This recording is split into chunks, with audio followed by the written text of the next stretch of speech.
Let's get ready to go again. This stream started kind of late in the day for me. I very much forgot that this was on, so I haven't had time to prepare myself for this. If you're wondering why I am in PNG format today, I basically almost forgot that this stream was going on, and so I didn't leave myself enough time to, you know, get ready and presentable for a webcam. So we're gonna go PNG for today. I hope that's alright.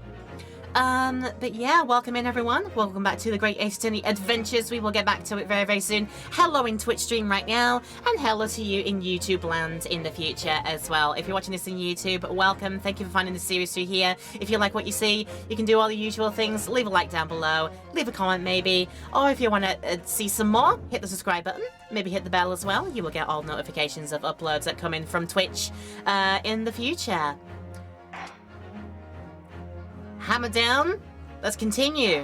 We are up to episode 4. This is where we're at now. The Adventure of the Clouded Kokoro. Investigation part 1. We have just made it into Sholmes' suite. Yeah, we have figured out many things here. We've figured out who our defendant that we are going to be protecting is. It turns out to be one Soseki Natsume, who is based on the real life Japanese author-poet who spent some time over in the UK to study about like languages and writings and such. You might know Soseki as the pen name of the person who wrote the story Wagahae wa Neko de Aru, which means in English it translates to I am a cat. Rather popular story, like I said, that all the Japanese students will read as part of their like language studies, literature studies as well. And yeah, they put him into this game. We've got to defend them because they've been accused of shenanigans of the very, very bad sort. There's a person currently suffering from an attack that is this poor man has been accused of.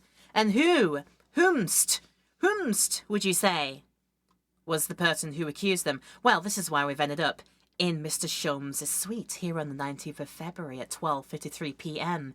I gotta say, it's very well appointed around here. I am going to give the man this. What can we see around here? Nice globes and everything. Very nice, like recliner, nice chairs, good leather.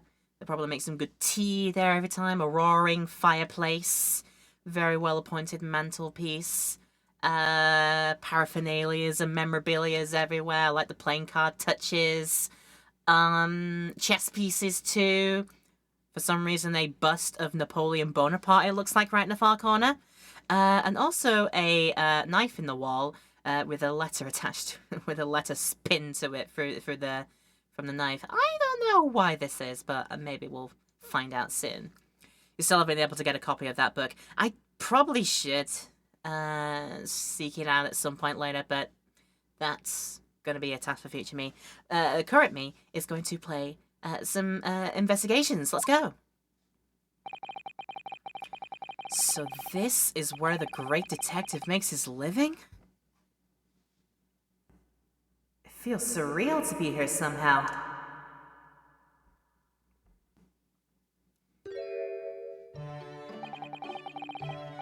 So, is it as described in the stories, Mr. Sato? Oh, she's probably gonna be head over heels over this place, honestly. Just look at the machinery. Look at the machinery. I didn't notice that this was all to the side. A little violin as well. That's sweet. What? She's gonna burst out. It's gonna be great. Susato-san, you okay over there? Many famous cases have been solved here in this very room.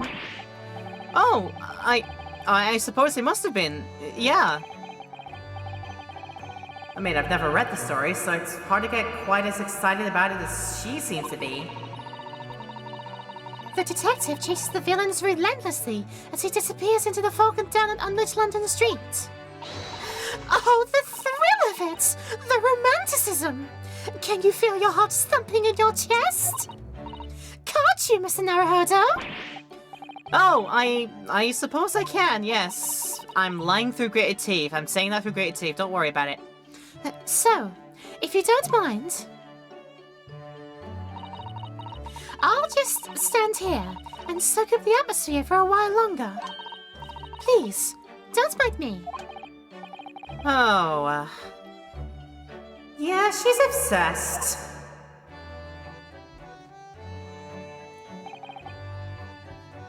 Sorry, I'm still thinking about this.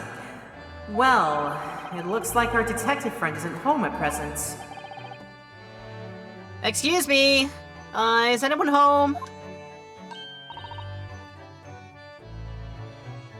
An as of yet unknown person, so, oh, do we have a visitor? Oh, his little girl, okay. Hello? Is it a big new case for Mr. Jones? Hello? Wait, aren't you, Oh, how rude of me. I'll go make some tea at once. trying to get the voice of this girl to be about the same sort of accent I decided to give Susato, but try and make it a bit higher pitched because, you know, little girl. That's kind of a challenge to do, in all honesty. I'm sure it's the same girl. Miss Susato, did you see the girl who was just here? Oh, yes. Isn't it truly extraordinary? To think that the King of Bohemia came to this very room to ask Mr. Sholmes to take on this case. The King of Bavaria? King Wilhelm, Gottschalk Sigmundsson von Ornstein, of course. Yeah, sorry, I'm drawing a blank. Forget the adventures of Herlock Sholmes for just a moment and just look over there. The tea's brewed, and I have a freshly baked cake as well. Oh, it's you. I knew it. Susato-san recognizes her, too.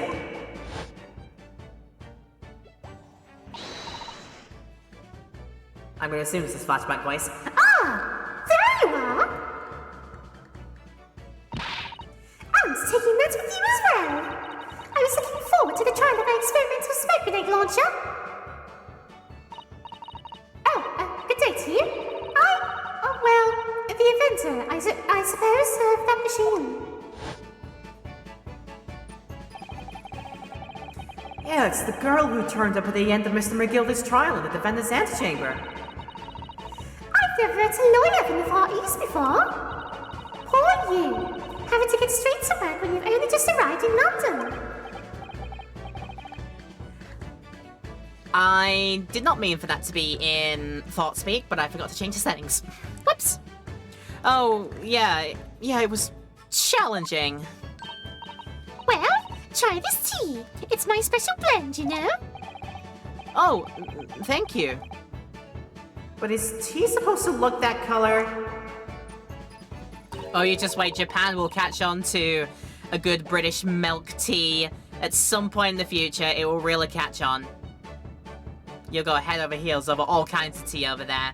Not just your matchas and your mugi-chas and your ryoku-chas and whatever. It's gonna be all the rage. Oh my!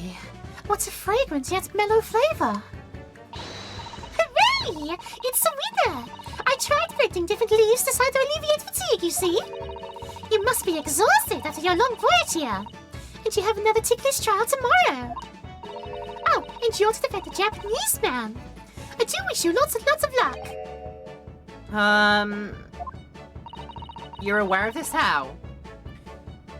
Did Mr. Sholmes tell you about us by any chance? Oh, you know Hurley, do you? Hurley? Mr. Sholmes to you, surely. The true way is still with ice and plenty of sugar. Honestly, I still much prefer like a hot tea, but that's just me. Like iced coffee is nice drinks. Like I never did coffee really much anyway, so either way would have been just no for me. But yeah, I prefer a hot tea beverage. Though, if anybody offered me a cold tea, I would not say no. Mr. Shelms was a fellow passenger on the boats that brought us to Great Britain, you see. Was he really? Well, I had no idea. I'm afraid Haley's out on an errand again today, even though he's just returned from overseas.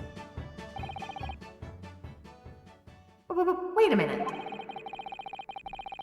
We met this girl for the first time ever yesterday after the trial, and only briefly at that. How on earth did she know so much about us? Did she deduce all those things, do you think? No coffee in any form. Moon sugar has all the needed caffeine. Right. That's fair enough.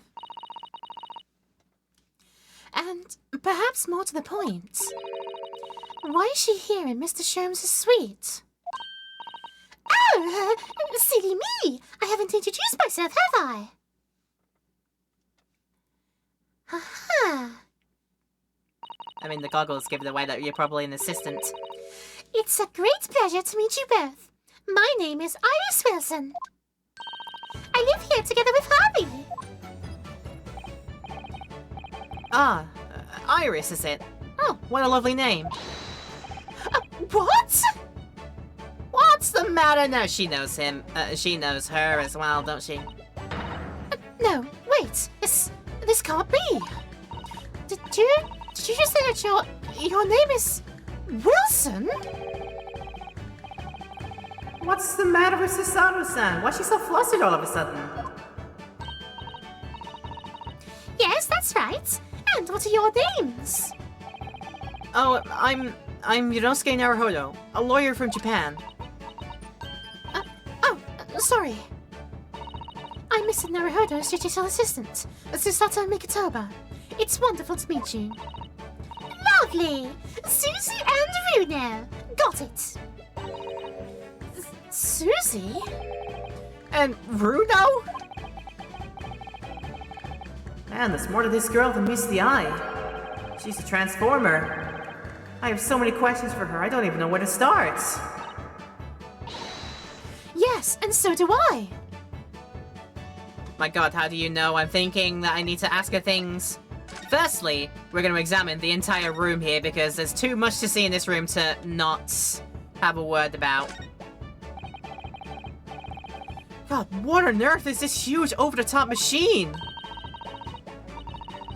That's the great analytoscope. It can analyze anything really, anything at all. That's absolutely incredible. It's one of Hurley's inventions. It took him a whole year. He said it was to help him with his investigations. So what sort of things does he analyze with it? Do you know? Well, actually, he hasn't used it for anything yet. Oh. So why not? Apparently, on the evening he finally completed it, it suddenly occurred to him. I don't actually have anything I need to analyze. Oh dear. How about you, Runo? Do you have anything you'd like to analyze? The only thing that springs to mind is the machine itself. Why be it? Bad/good news for you, a minor spoiler, you will have nearly endless prompts in this room through the game. Oh, I mean, plenty of reading for me to do, and I'm not gonna... Hopefully not gonna get bogged down with it too much. I'll be fine. Gosh, there's all sorts of these shelves. Chemistry apparatus, books, papers, and lots of things I've never seen before. It's all heaped up so high I can't help but feeling that the whole lot's gonna topple at any moment. I keep telling Hurley not to cram so much on these shelves. Yeah, that's good advice. He wanted to look something up in one of those books a while ago. But it was so tightly wedged in, he couldn't get it out. So he went and bought a new copy instead. Oh, to have the disposable income to be able to do that with, honestly. Okay, so we can't... Okay, so the table has nothing. We already looked at the great analytilizer. The violin. Why, pray tell? Oh, I've seen pictures of Western musical instruments like this. It's called a violin, isn't it? Of course it is. Mr. Sholmes is renowned for his violin playing. Oh, really? Absolutely. It's often explained in the stories. It's inspirational, Mr. Naruhodo. Inspirational. I immediately started playing the koto, which is the closest Japanese stringed instrument I could find. What a shame you couldn't bring it with you to London. Yes. Well, Papa was beaming when I asked him if he would buy me one. But after a while, he asked if I would only practice it when he was out of the house. So now it's merely an ornament in my room. Yeah, that must have been an awkward conversation. Oh, okay, an achievement to examine the violin before chatting to Iris, I guess, about it. Well, I mean, fair enough. And it's all over that side as well. Oh, Iris is around that workspace! Oh, that's cute! Love it. So she's the one that's got the fascination with, Napoleon, is it? I would like to know why. Go on then, chess first. It looks like that huge metal chest is being used as a table for tea and coffee.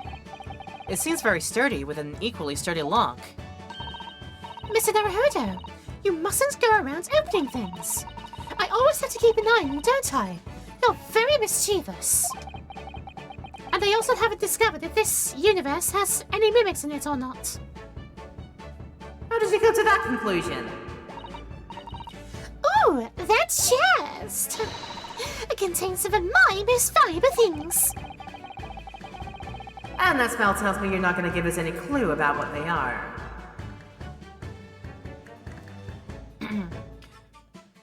Look, what a girl does with her belongings and what belongings she has a right to privacy about. I'm not going to pry on that. Oh, we gotta examine why there is a knife stuck in the wall when a light appears to it. Or is it just generally talking about the entire fireplace? Okay.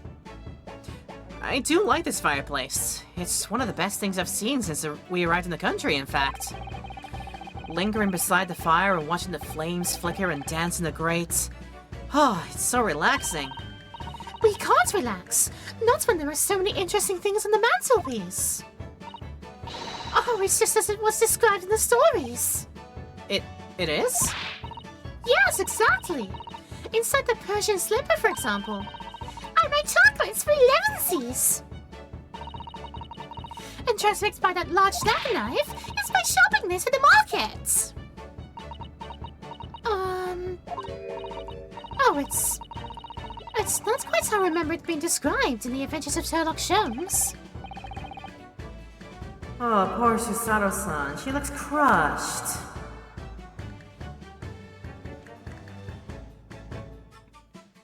What's she doing? Is she like... sort of feels like she's like taking everything over gradually in this room, like all of her stuffs and all of her cleanliness is just gradually creeping over this side. These portraits will be replaced soon, and then all of her paraphernalia will end up on those shelves as well. Almost parasitic-like. A mystery shoe, a curious hammer, some mysterious dancing men, a bust of Napoleon. Oh, what an entrancing collection! This is the first time in my life that I've seen a lonely old shoe displayed as an ornament. Oh, those are all mementos that Hurley has collected from his past cases. Really? Even the bust? Yes, that's right. When the mood takes him, he likes to throw it on the floor and smash it to dust. The poor defenseless emperor. Mr. Sholmes destroys it? Yes, and then he buys a new one. You make it sound like he has the temperament of an insane sculptor. Oh, how entrancingly bohemian of him. Apparently it's very bohemian to just smash busts. So I say. Oh, another tea set. What a beautiful English tea set, and so neatly arranged. It's a favourite pastime of mine, a cup of herbal tea in the afternoon. Tea? Made of herbs? That's right. I grow all sorts of herbs in the garden. I can experiment with different blends. One moment! Don't go away. I'll prepare one some special blend I came up with earlier today. Everyone as she wakes up like, That's it! I've come up with a new tea recipe. oh, she looks delighted. I only hope that it's safe to drink. You watch it be like nettle tea or something.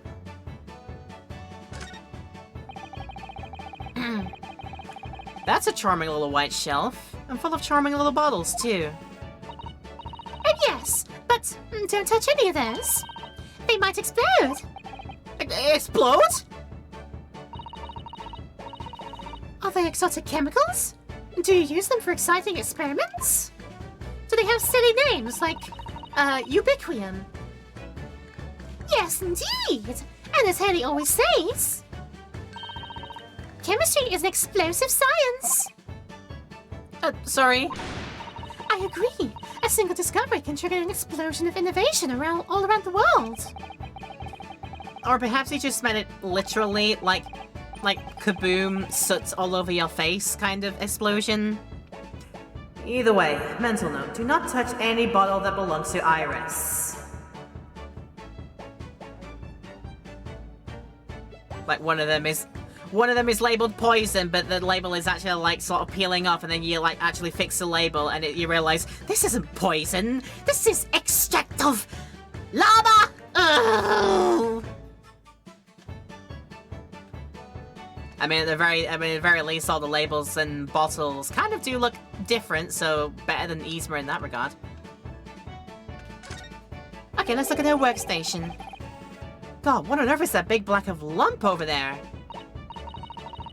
Ah, that fascinating thing is called a typewriter. It's a machine that allows you to write on paper without needing a pen. And wizardly quick, too. Oh, that sounds like it would be very useful for someone like me with terrible handwriting. Oh my god, preach on the handwriting business, honestly. God, I hated learning how to do cursive. There's no wonder why I started dropping it when I'm writing as an adult nowadays. Goodness me. Pull the lever, Crunk!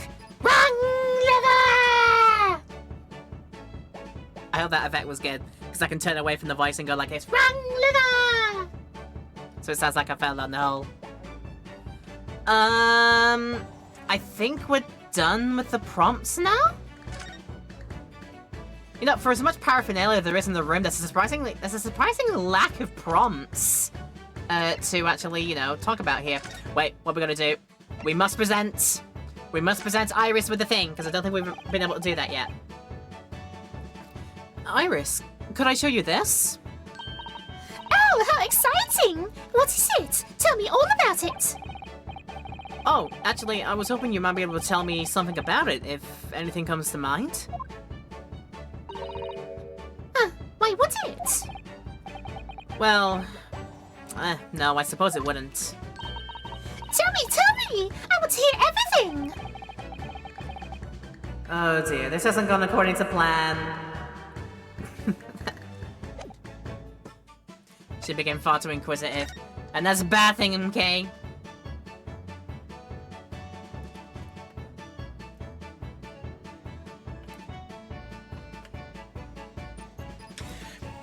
Oh, to be the happy little camper who is on the big bass drum, going on this consistent, like, just bum bum bum bum bum bum bum bum bum bum bum bum bum.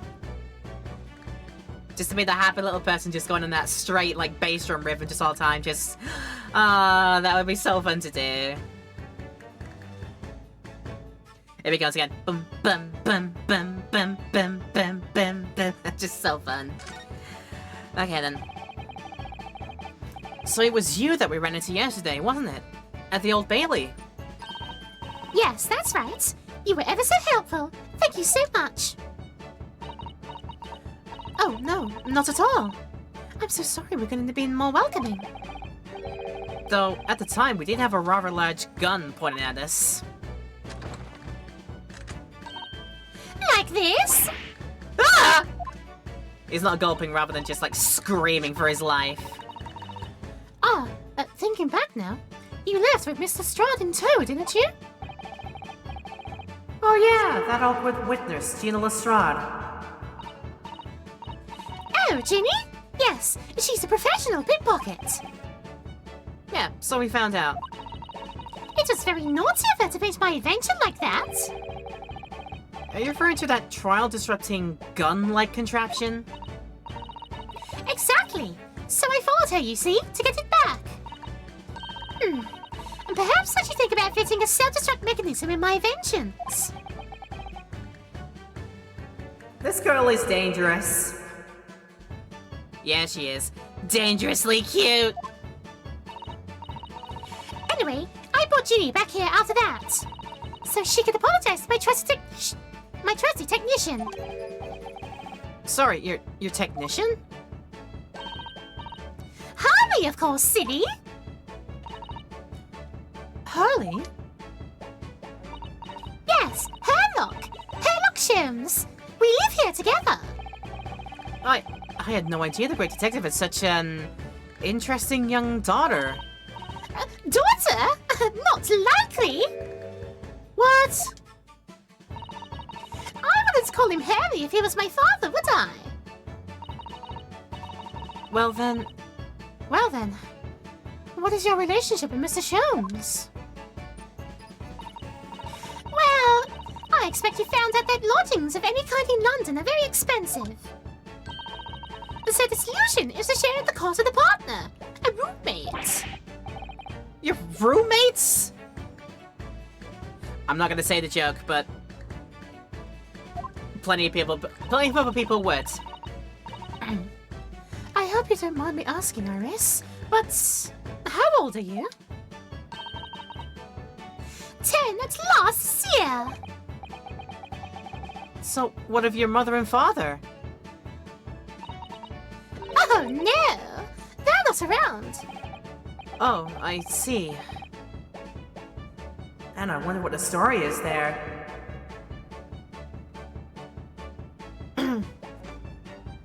What's the dark backstory to that one, or are we just gonna let bygones be bygones and keep things happy around here and not think about it, you know, la-di-da-di-da? Yeah, which is why I did not make the joke, cats. That's why I did not say it. Oh yes, there is something I must ask you. Of course. Go ahead, Susie. I am a very great fan of the Adventures of Herlock Sholmes, and... Oh! You have a copy of Rand's magazine? Yes, I read every issue.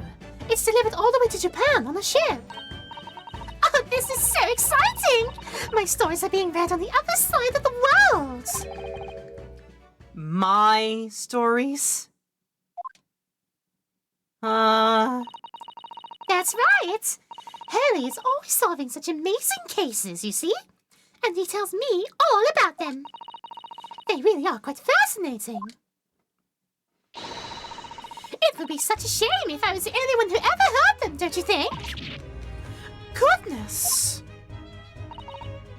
Last night he was telling me all about a new case he just solved on a steamship traveling from a faraway land. So I was just in the middle of typing up the manuscript for the next issue before you came. So you are the author? Yes! I'll let you in on the secrets if you like. I could call this latest adventure The Speckled Band. The Speckled Band? Oh, that's certainly very familiar. Would you know, 2 of the starring roles are right here in front of you. Yes, we will take all the rights and all the royalties from the upcoming movie that you make out of it, inevitably. We expect royalties around here. Of course, I always change 1 or 2 details in the stories, here and there. This time, I had the idea of making a venomous snake be the cause of all the trouble. Oh, that was Mr. Sholmes' first thought as well, actually. Yes! And of course, I know that his name might not be a credible fit for the facts in this case exactly. But it's a story. Some poetic license is justified to make it more thrilling, I think. Don't you? So, do you mean to say? Are the stories about Mr. Sholmes that are published in this Runs magazine? All written by me? Yes! On my wonderful and very modern typewriter. But all the stories I've ever read are written by a doctor of medicine, Dr. John H. Wilson. Susato-san's getting more and more worked up. And I'm gonna be the fall person to whatever she does afterwards. I'm sure of it. I'm scared. Ah, yes, yes. That's me. I mean, my name really is Wilson. But what about the doctor of medicine part?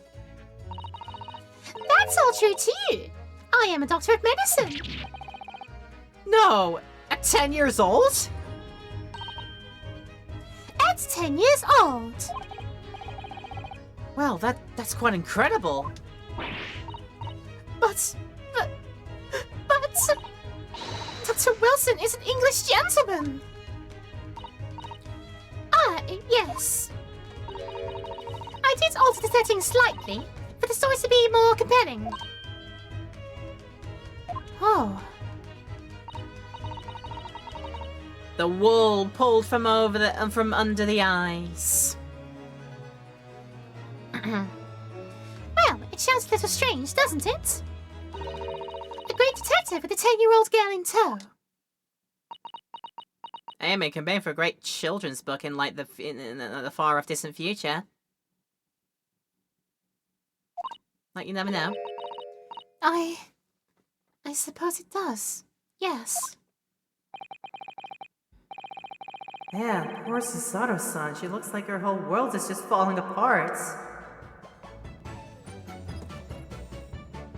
But you know, for all you know, yes it has. So, about before. Yes, yes? What's on your mind, Juno? Do tell me! So how did you know that I was a lawyer and we've only just arrived in London, I mean? Yes. Oh, and then we have a difficult trial tomorrow. How do you know all of that? Oh, that's what you mean. Please, tell us how you did it. Explain every detail. Of course! I'd be delighted! Although there's really no mystery. Now, let's begin.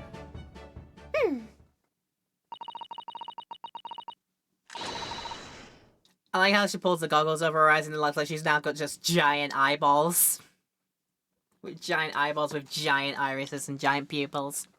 Iris Wilson is proud to present her logic and reasoning spectacular! Oh god, not another one. Ah! First of all, I knew already that you were a lawyer, Runa. After all, I met you yesterday at the Old Bailey in the defendant's antechamber. But you also said that we only just arrived in London. How did you know that? I observed a passport and travel ticket protruding from your breast pocket. Oh. So I was reasonably confident that you must have only just arrived in the country. Also, you're keeping hold of this all this time. And to top of that, you accepted the case against that particular prosecutor, telling me you were unaware of London's court affairs. The Reaper of the Bailey? Man, I was right into that one, didn't I? Then, I noticed a red ink stamp on the back of Susie's hand. You were given that when you visited the local prison to meet with the suspect, weren't you? Earlier today. Oh. They use those stamps to keep a close eye on comings and goings, you see. I didn't realize. And the red stamp is only used for people visiting foreign inmates. So that told me that even though you had only yesterday concluded the trial of Magnus Begilded, the two of you had already had cause to visit foreign inmates at the local prison. However, neither of you was wearing a particularly sad expression on your face. So I concluded that the prisoner was unlikely to be a friend or a relative. That led me to believe that you must have accepted a new case. I see. But how could you have known that the trial is tomorrow? Well, having barely been home a few hours yesterday, Hurley solved yet another case. It obviously amused him. He told me that he's caught a Japanese man who was bawling and trembling. A Japanese man? Well, clearly that must have been our very eccentric author friend. Mr. Natsume! Now, Runo has that fancy Japanese sword. And I think your outfit is called a kimono, isn't it, Susie? Well, anyway, it was clear to me that you both come from Japan yourselves.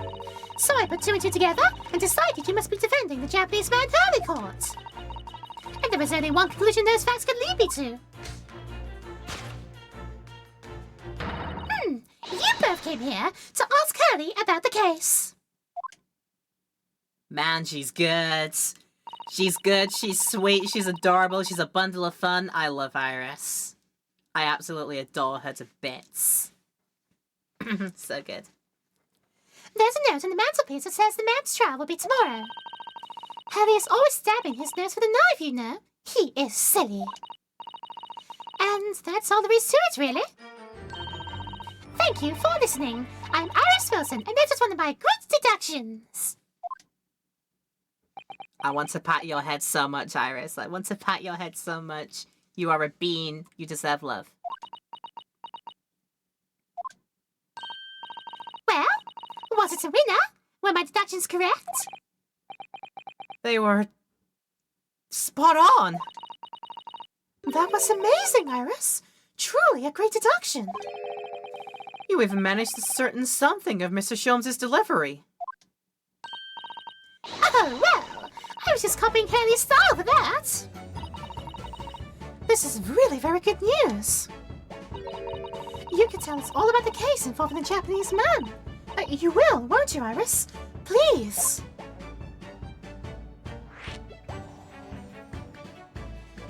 Had to go through all of that to get to this point, but lo and behold, here we are. So, yesterday, Mr. Sholmes apprehended a Japanese man, you were saying. Yes. Hurley had just arrived back in London after a sea voyage. But the police were waiting for him at the railway station to take him directly to the crime scene. Ah. Wow, the great detective is a popular man, it seems. Gets chauffeur-driven trains everywhere. Apparently, a woman was stabbed in a quiet street somewhere in town. There were witnesses who had seen a short, shifty-looking, stooped man running away from the scene. A short, shifty-looking stooped man? Mr. Natsume, beyond any doubt. Soseki-san said he didn't see anybody else in the street at all. But it seems there were witnesses after all. Hurley used his great detective powers to determine the man's dress.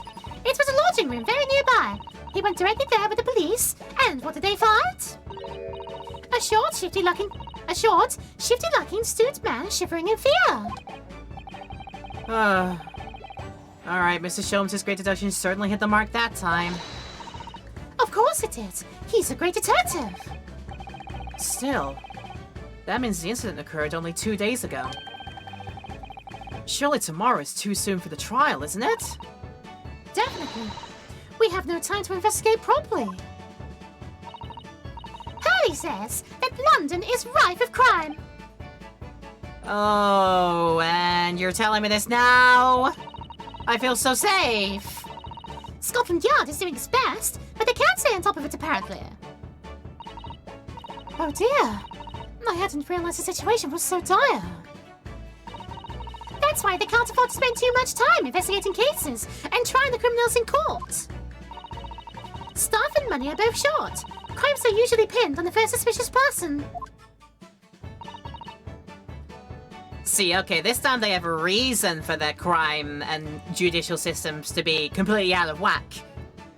They're just not paid enough. There's not enough man hours in the day, and there's not enough money to go around.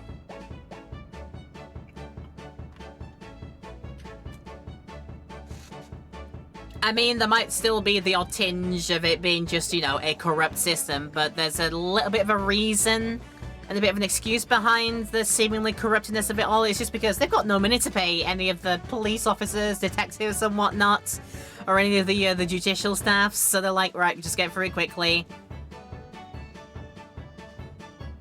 So there you have it. Oh, that's terrible. I suppose it's a harsh reality of the workings of the world's greatest justice system. I suppose it is. But in that case, that would not mitigate right at all. And I don't hold out much hope for Soseki-san. Definitely not so. Thank you for answering so many of our questions, Iris. This has been very informative. Oh, you're most welcome.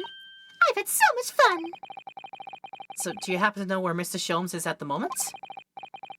As you guessed, we'd like to ask him some questions about this case as well. Ah, well, I expect Hurley is still investigating the scene. Of the case involving Mr. Natsume, you mean? Yes, Mr. Natsube? Hurley said he was going to man's lodgings. If you leave now, you'll probably catch him there. Iris, do you know where those lodgings are? Well, I imagine the police are still investigating the scene of the crime themselves, aren't they? Did you happen to come across a detective by the name of Gregson while you were there? Yeah, we know Inspector Gregson and his love for fish and chips. Oh, goody! In that case, give Gregson this to me, would you? If you do that, I'm sure he'll tell you what you want to know. What is this? A 5-shilling piece and a postcard, it seems. Oh my god, is that Gregson's, like, evaluation payments? Even in Victorian London, the detectives still get salary evaluations. Oh no! Iris's postcard and for Inspector Gregson with a message on the back from her added to the court record. It reads, "Tell the gentleman in black whatever he wants to know. I trust that won't be a problem." Gosh, this will make the inspector help us, will it? Well, thank you, Iris. We'll give it a try. Good luck then.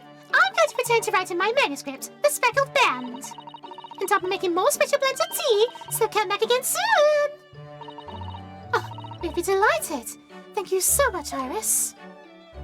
Yay! Well, Mr. Naruhodo, it's back to the scene of the crime. I almost made you sound like, who is it? Okay then. Let's keep it to here. We are running out of ad time before the ads start running. So I need to run a break now, unfortunately. But don't worry for all of you watching this on YouTube land. We've cut out all of the breaks from our stream highlights. For people in Twitch, though, it is time to run the usual hourly mandated ad breaks. We'll be back in a few minutes. Do not go anywhere. See you soon. And a very, very warm welcome back. Of course, everybody in YouTube land. We've been cutting out all these breaks, so you are instantaneously back to proceedings. It is lovely to see you. I hope you're still enjoying the video. Do not forget to leave your likes, leave your comments, and maybe even subscribe, hit the bell while you're here as well if you want to see some more in the future. And a reminder that these streams will be broadcasted and uploaded to the YouTubes a week after as well. So come and visit us on the Twitch channel as well, where we'll do these broadcasts live, and maybe you can get to be a part of those. That'd be awesome, wouldn't it? But nonetheless, let's get back to proceedings now. So, somewhat dubious that they would exert any influence over the men of Scotland Yard at all, we headed back to the scene with Iris's curious notes and one of the world's heaviest silver coins in hand.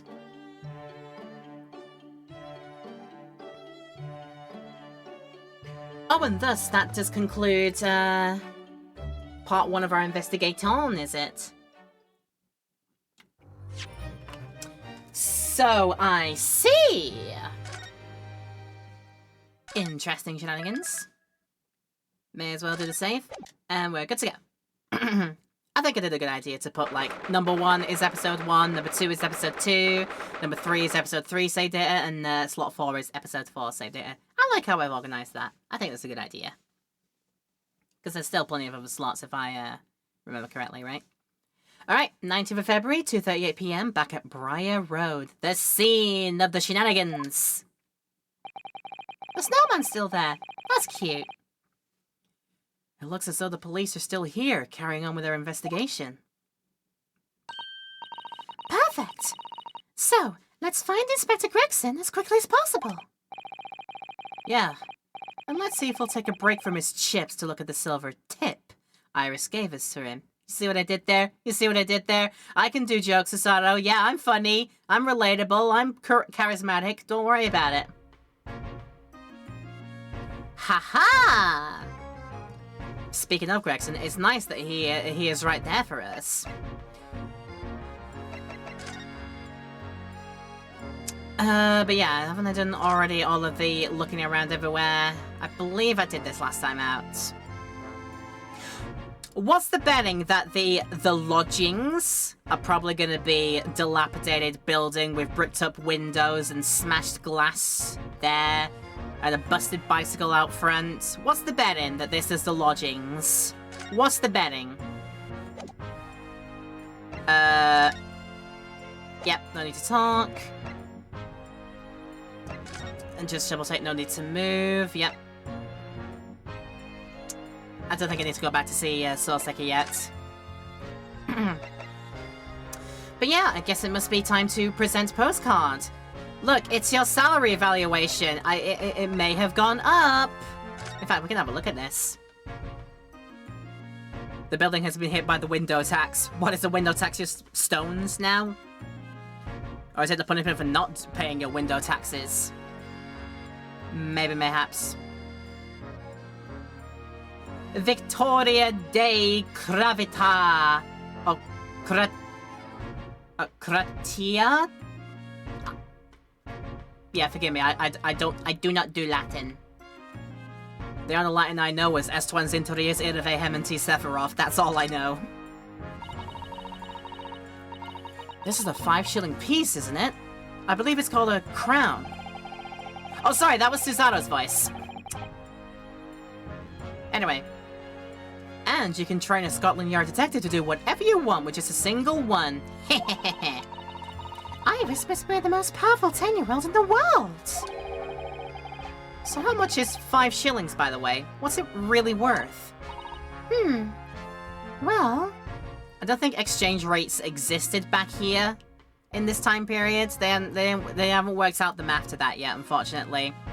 And I think back at this point as well, Japan was still using basically just like rounded lumps of metal to pay for things. Korbans and such. England made a controversial tax to buildings based on how many windows it had, so solution most just bricked up the window to avoid it, meaning poor houses turned into dark corner spaces. Okay, yeah, there's truth to that. it's probably enough to buy all the chips the inspector could possibly eat in a whole month.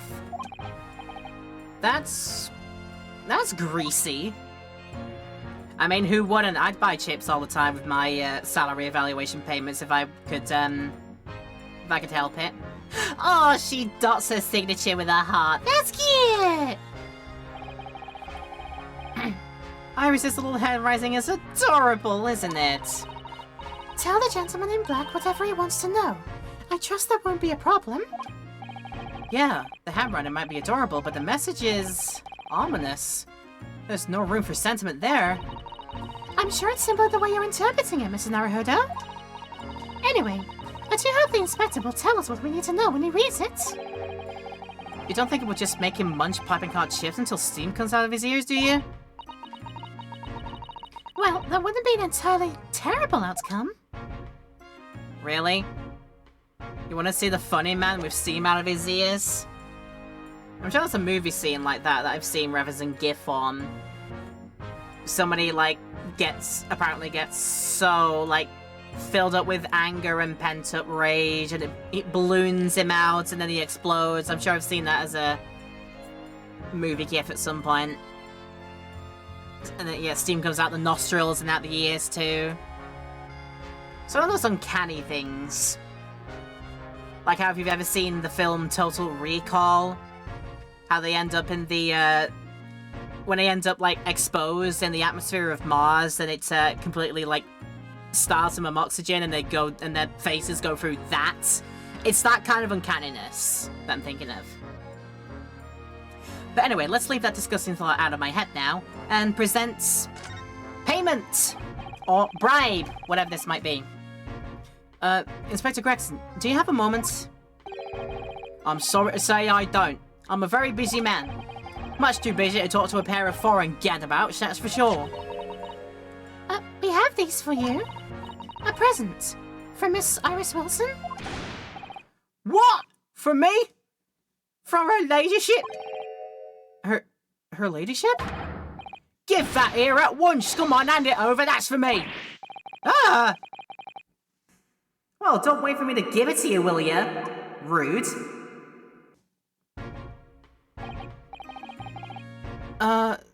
So what was that? So what was that coin exactly? It's a silver crown, obviously. But it's a lot more than that. It's, well, it's an appearance fee, that's what it is. Yeah, not a million miles away from a salary evaluation payment, huh? An appearance fee? Oh, I see. You mean...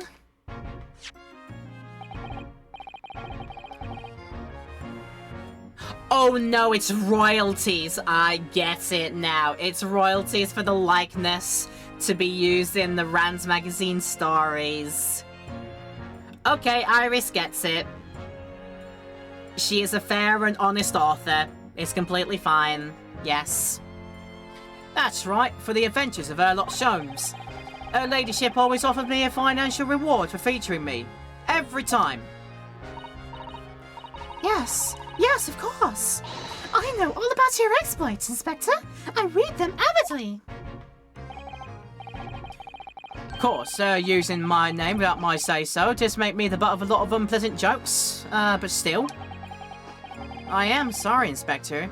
That must be difficult for you, but maybe it affords all of those fish and chips for you, I suppose. Never you mind that. So, what do you want to know then, eh? Sorry? Tell the gentleman in black whatever he wants to know. I trust that won't be a problem, it says. Well, obviously it's not a problem. Go on, far away. What do you want to know? I'm gonna be swimming in chips later. I'm a happy man. Well, if you wouldn't mind, Inspector, we'd very much like to know the address of Mr. Natsume's lodgings. Ah, the little knife-wielding, moustache Japanese fellow. It isn't a right old oval. It's just over there, look, as I thought. As I thought. On the first floor of that house in the corner where that wreck of a bicycle's propped up. Oh, that is nearby indeed. If I remember rightly, the landlord's a major... is a Mr. John Garrideb. Right, well... If you see her again, you make sure you give her ladyship my regards, you hear? I mean it. You tell her that Gregson sends his very best wishes. Don't worry, Inspector. We will. I get that the fish and chips is a representation of us and you're squeezing it to say you'll squeeze us if we don't. I know, I get it. Goodbye for now, then. And long live her ladyship. I'm gonna have some more fish and chips. Oh, well. At least he told us what he wanted to know before he left. Yeah. So then, shall we go and see what we can find in Mr. Natsume's lodgings? Definitely. That means we can move. A new location has been added. The lodgings of Mr. Soseki Natsume, according to information gleaned from Inspector Gregson. Alright then. Oh, I mean, at least it's well maintained inside, question mark. 19th of February, Mr. Natsume's lodgings. Why the heck is there a cannon in it of all the things? Could be that John Garrideb is a fan of the colonies. Still very much like in the form, in the mindset of long live the British Empire and all that. Probably wishes that our anthem would always be Land of Hope and Glory. You know, that kind of thing. Although back then it would have been Rule Britannia. I should know. I went on the old like primary school field trip to a museum that was like all about stuff about the industrial period. So like the in this sort of similar time period, they made us go into a simulation of a Victorian English school classroom. And that was by far and away not a pleasant experience for me, given how much I wanted to try and behave in school. Like, I thought I was doing something that, you know, you'd do something nowadays to do. You know, like pass out the little blackboards to everybody so we could do some writing practices. And, yeah, when I started handing out to my desk, play teacher came over, shouting at me like, I haven't told you to do that yet! Very luckily, it didn't end up with me being put into being made to stand in the front of the class with a freaking paddle in my back or whatever, you know. All those horridly unpleasant, like, borderline torture devices that I've used as punishments for discipline back in the day. Yeah. I found it way more scary than it probably actually is meant to be. But then again, I was only 10 years old and didn't know any better. Holy shit. But anyway, let's continue. Oh, hello. May I help you? Yeah. Would this be the residence of Mr. John Garrideb? Indeed it would, sir. And who may I say is calling? My name is Yunosuke Naruhodo. Mr. Naruhodo is representing Mr. Soseki Natsume. I believe he takes lodgings here. Ah! We would very much like to ask him some questions about our clients. One moment, please. I shall convey the message to Mr. Garrideb. Did you see that, Mrs. Otto? That was a real-life English maid. I know. As I understand it, anyone of standing in English society employs a number of household staff. But that was the first time I've ever seen one in the flesh. Oh, this day keeps getting better. Oh, I'm sure I'm sure it's great for you to fawn over them, but how do you think the peoples feel? How do you think the house servants feel? It does remind me of a really good skit by a little skit video that I saw. It's like, are you of upper class society and have forgotten your manservant's name? Well, the solution is easy. Simply say that any of the train station names in Cheshire. You know, you shout out like something like oh god, what is it, like Wilmslow? And then you'll get a manservant coming in because as we know, all manservants were named after train station names in the region of Cheshire in the United Kingdom. You know, Knutsford. Just like shout out like that as I Waddington Bank Key. Alistair Beckett King. Honestly, I'm so glad this man got a name for himself because his stuff is great. Like it's a great flavor of comedy. It's like nerd inspired in some facets as well. He's done like D&D skits as part of his like comedy stuff, and he's made it onto some panel shows on UK TV as well. So I'm like, oh my god, good for this man. I think it was on like the last ever episode of Mock the Week. When that was still being broadcast. So yeah, good for ABK. Good for ABK. Anyway. This certainly feels like we've really arrived now, doesn't it? We now need to meet a butler, and the experience will be complete. Runcorn! Well, I'm not sure I'd go that far, but, you know, I understand the sentiment. They're not there to be fawned over, they're there to do a job and probably get paid poorly for it, you know? Thank you for waiting. Mr. Garrett will see you now. This way.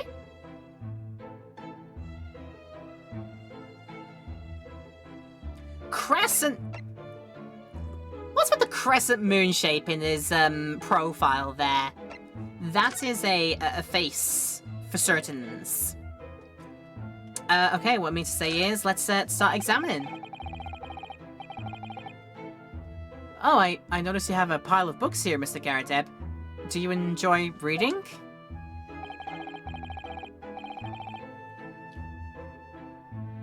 Oh god, I imagine, like, okay, so this man obviously served...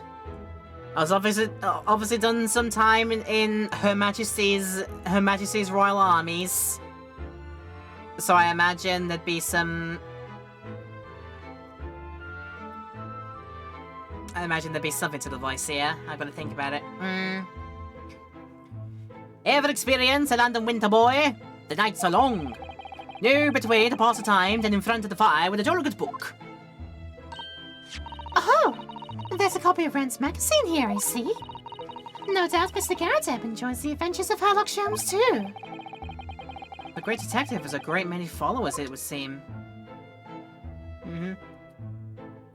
I imagine we should have probably talked to Mr. Garrett first, and then, you know, then examining the room would have made a whole lot more sense. But that's a full-size cannon! What's it doing in here? Oh my, it's real! I thought it might be a replica. That old thing? That's little more than a toy. Sorry. The army was selling it off when I retired, so I decided to give it a new home.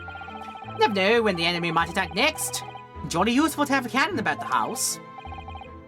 Really? It isn't, like, overkill? Be prepared, as I always say. You never know what this twisted world is going to throw at you next, boy. Do you think there may be trouble brewing, Mr. Garrett? Always is. Take Joan here. Never fails to have a clean apron in reserve. Dries them over the barrel, you'll see. They dry very well in the cannon there, Joan tells me. Which rather proves my point, I feel. Man, it's been reduced to a drying rack. No wonder the huge cannon looks like it's hanging his head in shame. Absolutely poor thing, right? Ah, yes, vintage whiskies, yes indeed. Over here, it's ridiculous how all sold cannons have to be welded shut, not like you could not just use a metal pipe if you had gunpowder and cannonballs to use the thing with.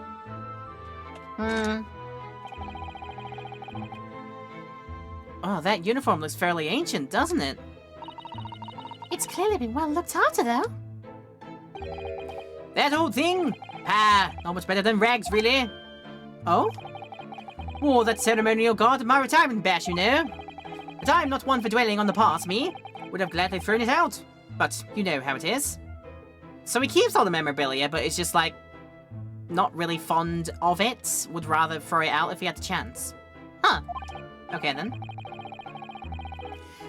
Anyway, doesn't have to have the old piece of memorabilia lying around, does it? Oh, I see. Perhaps we should leave the past in the past. You know what I say? You gotta put your behind in your past. Yeah, I'm sure that's right. Don't worry about it. Okay. So, probably Joan, the maid, is her own thing to communicate about or talk about. Let's go on the medals and stuff over the top in the pictures. That looks like a Medal of Honor. And it's showcased in a very grand banner. Yeah. It's displayed with some pride, I would say. Although it bothers me that it's not straight. What's that whole thing? Sorry? I shall be glad to see the back of it. But the General would turn in his grave if I dispose of it. The wall's the best place for it. Keeps the baldy thing out of my way. So it's just been polished to shine by accident, I suppose. There appears to be an inscription on the medal itself. Look. Let me see. It says, "For distinguished participation." Sounds like the kind of honors even I could be in line for. Yay, it's your participation trophy! for taking part in the army like you tried. Didn't do a hecking lot, but you tried anyway. Nobody's a loser in the army unless you're one that, you know... That got dark, actually. Yikes. Well, the one doesn't like to blow one's own trumpet, but I was given that for my time in the army. Can't measure an officer by the number of medals to his name, of course. Common knowledge in military circles. Oh, yeah. I see, okay, right, so, oh look! Self-portraits! That portrait of Mr. Garrideb is glaring at me, I swear! Have you noticed all the little frames contain photographic prints of Mr. Garrideb as well? Yeah, and there seems to be a statue of a lion on the mantelpiece as well. Oh yes, that old thing! Seemed to come back from the local pawnbroker with that little trinket. Seemed to come back? What do you mean? The chap who runs the place is a baldy wizard. Went in to tell him something and came out with that thing. In point of fact, now I think about it, I rather often find myself leaving the place with something I don't need. Oh, the good old thrift store. Mm-hmm. The lion ornament certainly does seem surplus to requirements. Wow, Susano's one doesn't pull her punches. Or her throws, for that matter. I'm saying no, she hasn't thrown for quite a while, and thank goodness! Look at that enormous screen! It must have been put there deliberately, surely. Yeah, it certainly seems like someone's trying to hide something from view. What could be behind it, I wonder? I'm going to have a very quick look. Just a little peek. Maybe let's not, Miss Susato. I think the maid is gonna head us off with a cup of tea.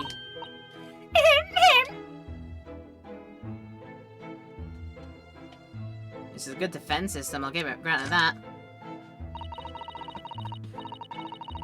This window looks over Briar Road, where the young woman was attacked. Oh yeah, I can make out the policeman on the far side of the road investigating the crime scene. The glass is rather murky, isn't it? You can't see very clearly. Does this thing open at all, I wonder? I shouldn't underestimate the bitterness of a London winter, sir. Sorry? As soon as you open that window, the tea will freeze in the pot. No Londoner would go opening windows at dusk in the middle of winter, I assure you. It seems very unlikely that these two would have seen anything in the incident then. Not when there's a nice fireplace roaring over there, to be honest with you, yeah.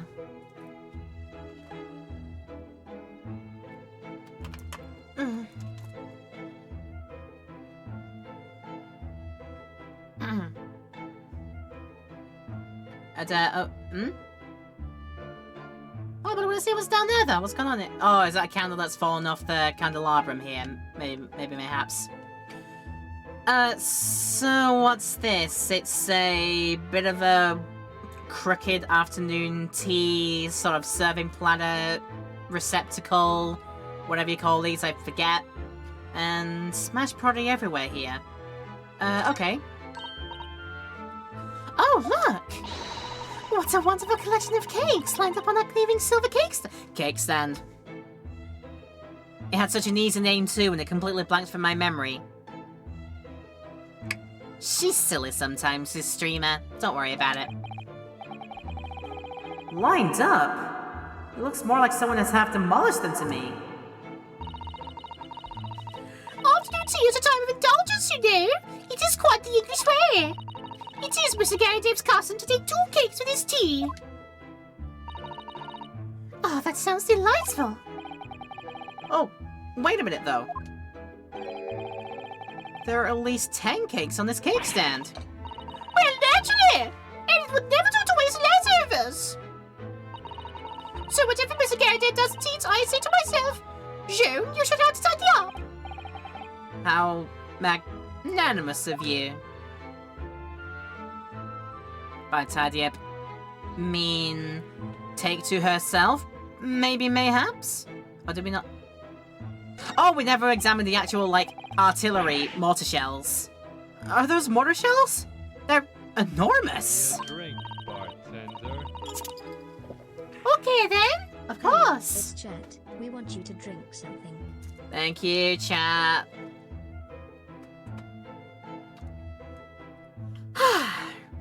Rest assured, there was a drink there. You can't see it because PNG too, but rest assured there was a drink.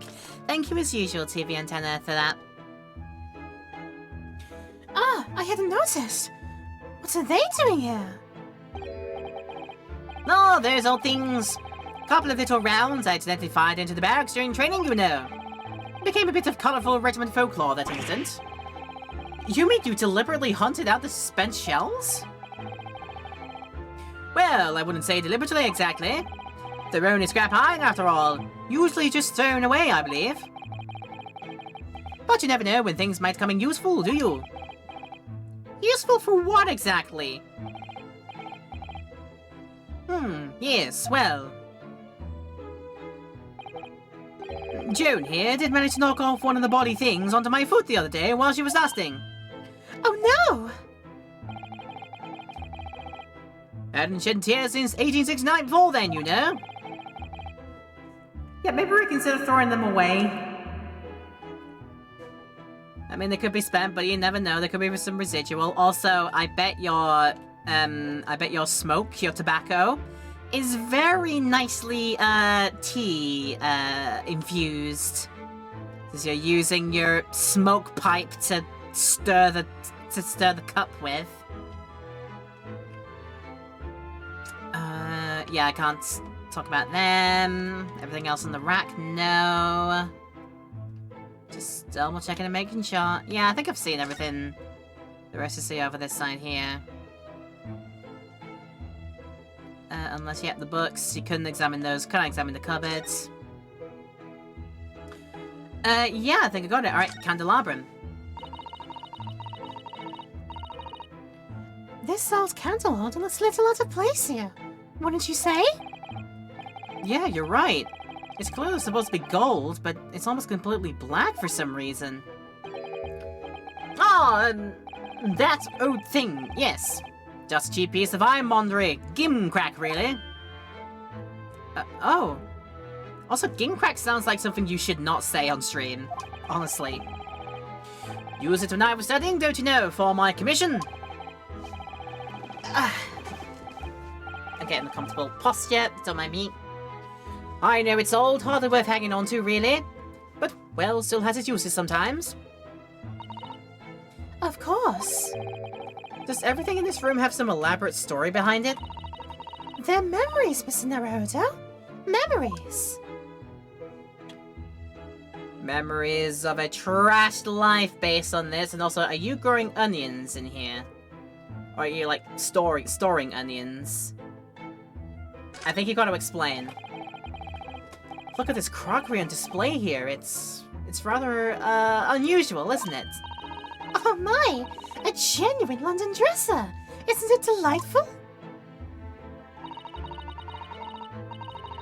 Although, the shelves seem to be broken and the crockery is... Oh dear! It's in pieces! Man, it really is. The word cracked wouldn't do that chinaware justice. Ah! I wonder... Perhaps the cannon was fired at it! Yeah, probably something like that. But let's not delve too deeply here. Let's not go at this with a full-flighted fancy, shall we say. Okay, so then is it time to... Oh, and then we'll do an examine. Let's do the maid first before we do Garrideb. Oh, no, okay, they apparently go together. That's fine. Good day to you. John Garrideb, at your service. I know you looked at all of my memorabilia and gim-gam and flip-flap before talking to me, and so this greeting seems a bit redundant nowadays, but you know how it is. That whole thing. Pleased to meet you, sir. This is Yunosuke Naruhodo. He's a defense lawyer. do excuse me not getting up. Took a shot to the knee a few years back in the Battle of Maiwan, don't you know? Earned a medal for my pains, but had to withdraw from service. Handed over the reins to the up-and-comings. So, he's a retired soldier. It's a hell of a job getting up and downstairs now, I can tell you. Don't get out much, as you can imagine. Yeah, it's quite a climb up here to the second floor, isn't it? I was panting at the top of those stairs. You really must take more exercise, Mr. Naruhodo. Do you think so? Well, Mr. Garrett, no doubt you were very courageous to earn yourself a medal. Oh, it was nothing. The medal's just a folderol, really. Wouldn't like to offend the general there, so I grudgingly displayed it on the wall. Why don't you fetch it down, Joan? Let these good people see it properly. Joan, fetch it! Ah! Dash it all, woman, be careful! Oh, dear me, I do beg your pardon, sir. You jolly nearly took the skin off my hands! I shall be more careful, sir. So anyway, there you have it. Living the quiet life now. Yes, I see. Very quiet indeed. Now then, I hear you want to know about the chap lodging downstairs. Is that right? Yes, we would be very grateful if you could answer some questions for us. Only too pleased, naturally. Especially if it helps keep the peace here in Blighty. We've forged an alliance with the Empire of Japan recently, as I'm sure you're aware. So this case is very much to the public eye, as it were. Oh, is it? You even had some famous detective poking around, you know. In this old house, would you believe? Yes, Mr. Harlock Jones. Immediately said it. Could have been. Didn't catch the chap's name. Not really my cup of tea, all that detective business. Oh, but you have a copy of Rand's magazine here, so... Oh, no. Anyway, the chap's investigating the foreigner's room as we speak. So, he's in Soseki-san's room. It's a ball of nuisance is what it is. The whole neighborhood switching its curtains now. I don't like all the fuss. It's jolly unsettling.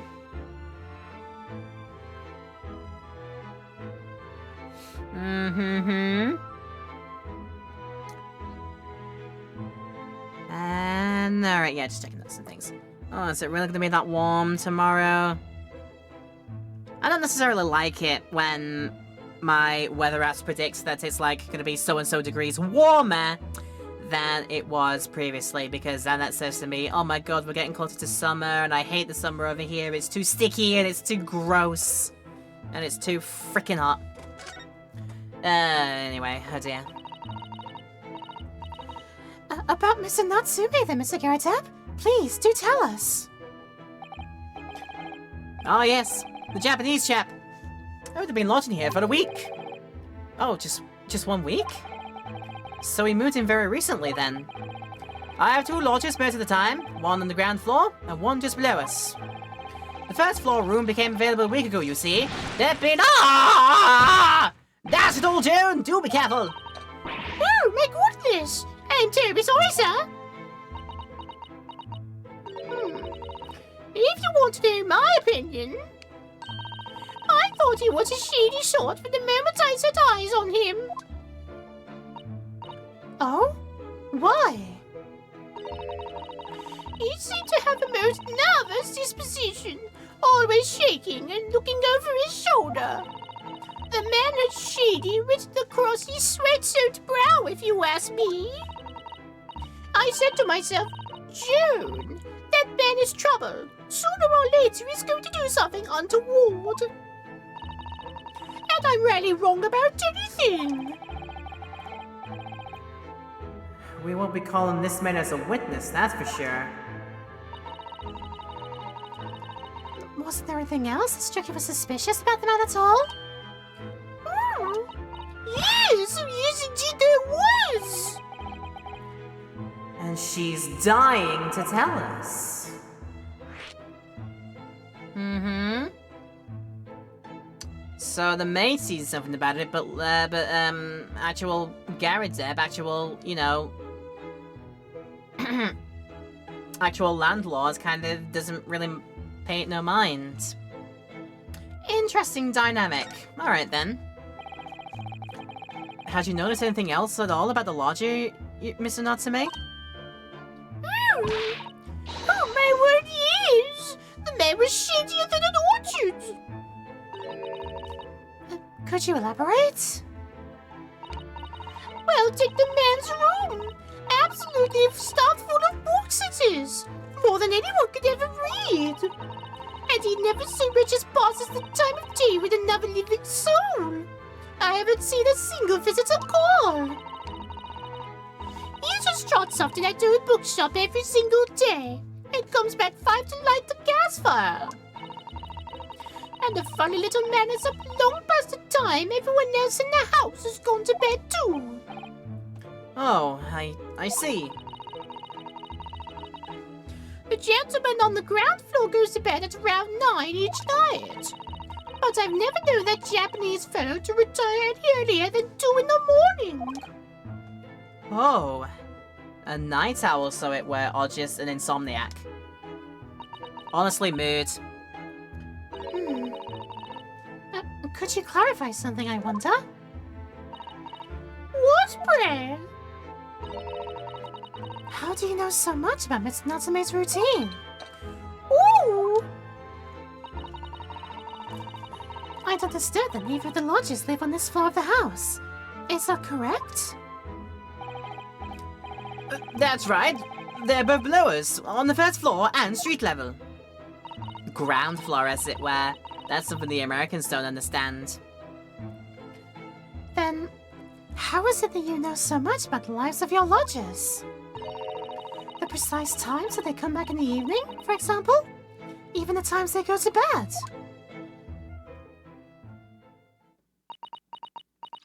You know more than you're letting us to. Ah! Good grief, Jones! Be more careful, woman! Oh my goodness, sir! I'm terribly sorry, sir!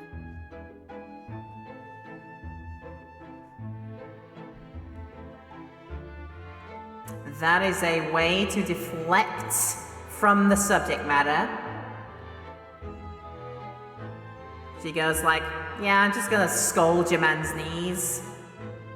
This is interesting. Something doesn't add up here.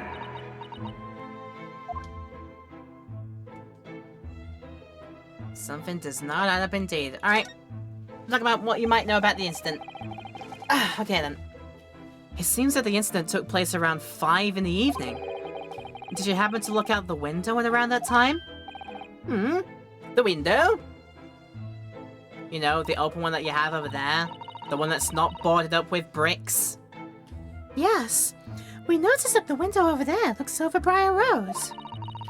The incident took place on the pavement just on the far side of the street. Was there anyone suspicious loitering nearby? 5 o'clock is dinner time in the Garadeb household, so I'm afraid I don't remember seeing anything. How about you, Joan? No, sir. It would have been dusk outside already at that hour. And with the fog as well, I should think it would have been quite impossible to see the other side of the road. Oh, I see. Did you notice anything out of the ordinary then? Such as? Anything at all, even if it seems unrelated. Oh, hold a moment. I just noticed something about the designs of the characters here. You know how they sometimes have like sun and moon, you know, come together sometimes? The sun with a nice big like plump round face, sort of like squished lips, puffy cheeks, that kind of thing. And then Garadeb is the moon caricature, you know, looking out to the side.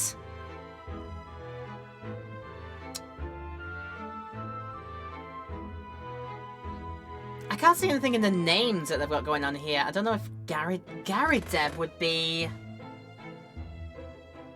I have no idea if Garrideb is even like relevant to anything to do with this, but only now have I just noticed that they've got like the sort of like the sun and moon parallels going on. You know, Joan's quite puffy face and the maid headbands going around to make it look like the sun. I wonder if there's a reason for the design choice there. Or literally just an excuse to make it happen. Interesting. Well. Yeah, was there something then? Well, it's nothing particularly significant, but around that sort of time in here, Ah! For the love of God, Joan, watch what you're doing! Oh, dearie me, what have I done? I'm awfully sorry, sir. Do be more careful, woman! Of course, sir. 5 or 6 times now this has happened? You know, I feel like this isn't just a spat of clumsiness every now and then. What's this about? If I may, Mr. Naraholo. Oh, nice trying the name. I'll let it slide. Yes. I have an exceedingly good memory, and as far as I remember, nothing of any significance took place here at that tower. Nothing at all. Oh, really? Mr. Garrideb? The way you were talking before, it sounded rather like there might have been. Oh, well, as I was saying, it was just a trifling matter, really. Nothing. Oh! Joe, dash it all! What's the matter with you, woman? Begging your pardon, sir. Nothing happened. Yes, quiet. Nothing happened. We sat down to a quiet, uneventful meal, Joan? That's right, Mr. Garrideb. What is the matter with these two?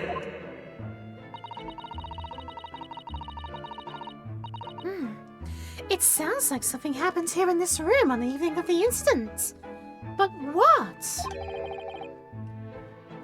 Oh, I wish I knew.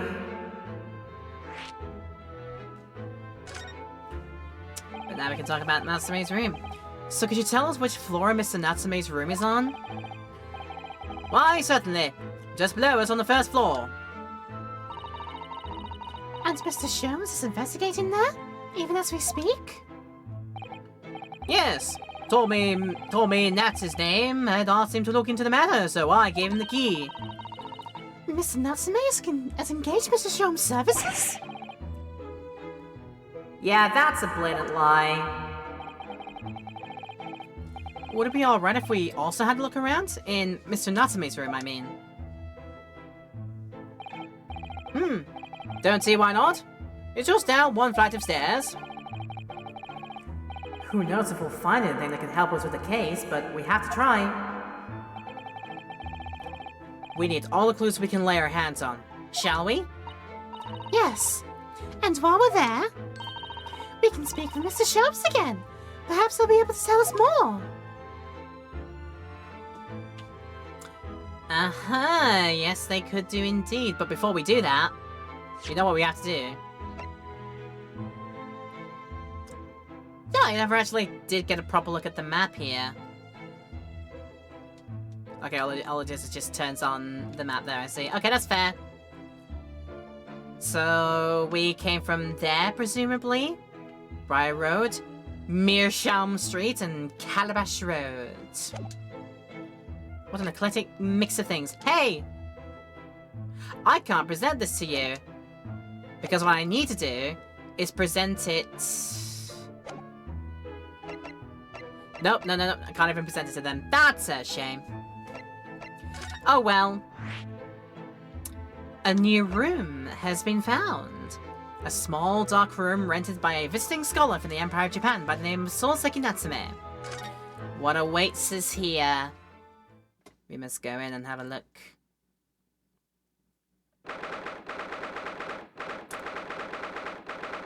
Okay, yeah, that do be full of books. It's got a Maneki Neko as well. Aw. Like a Maneki Neko and an actual Neko. Okay. 9th of February, Mr. Natsume's room. Whoa, just look at this place. And smell it too. It's so musty in here. I suppose it's the mountains of old books that are responsible for that.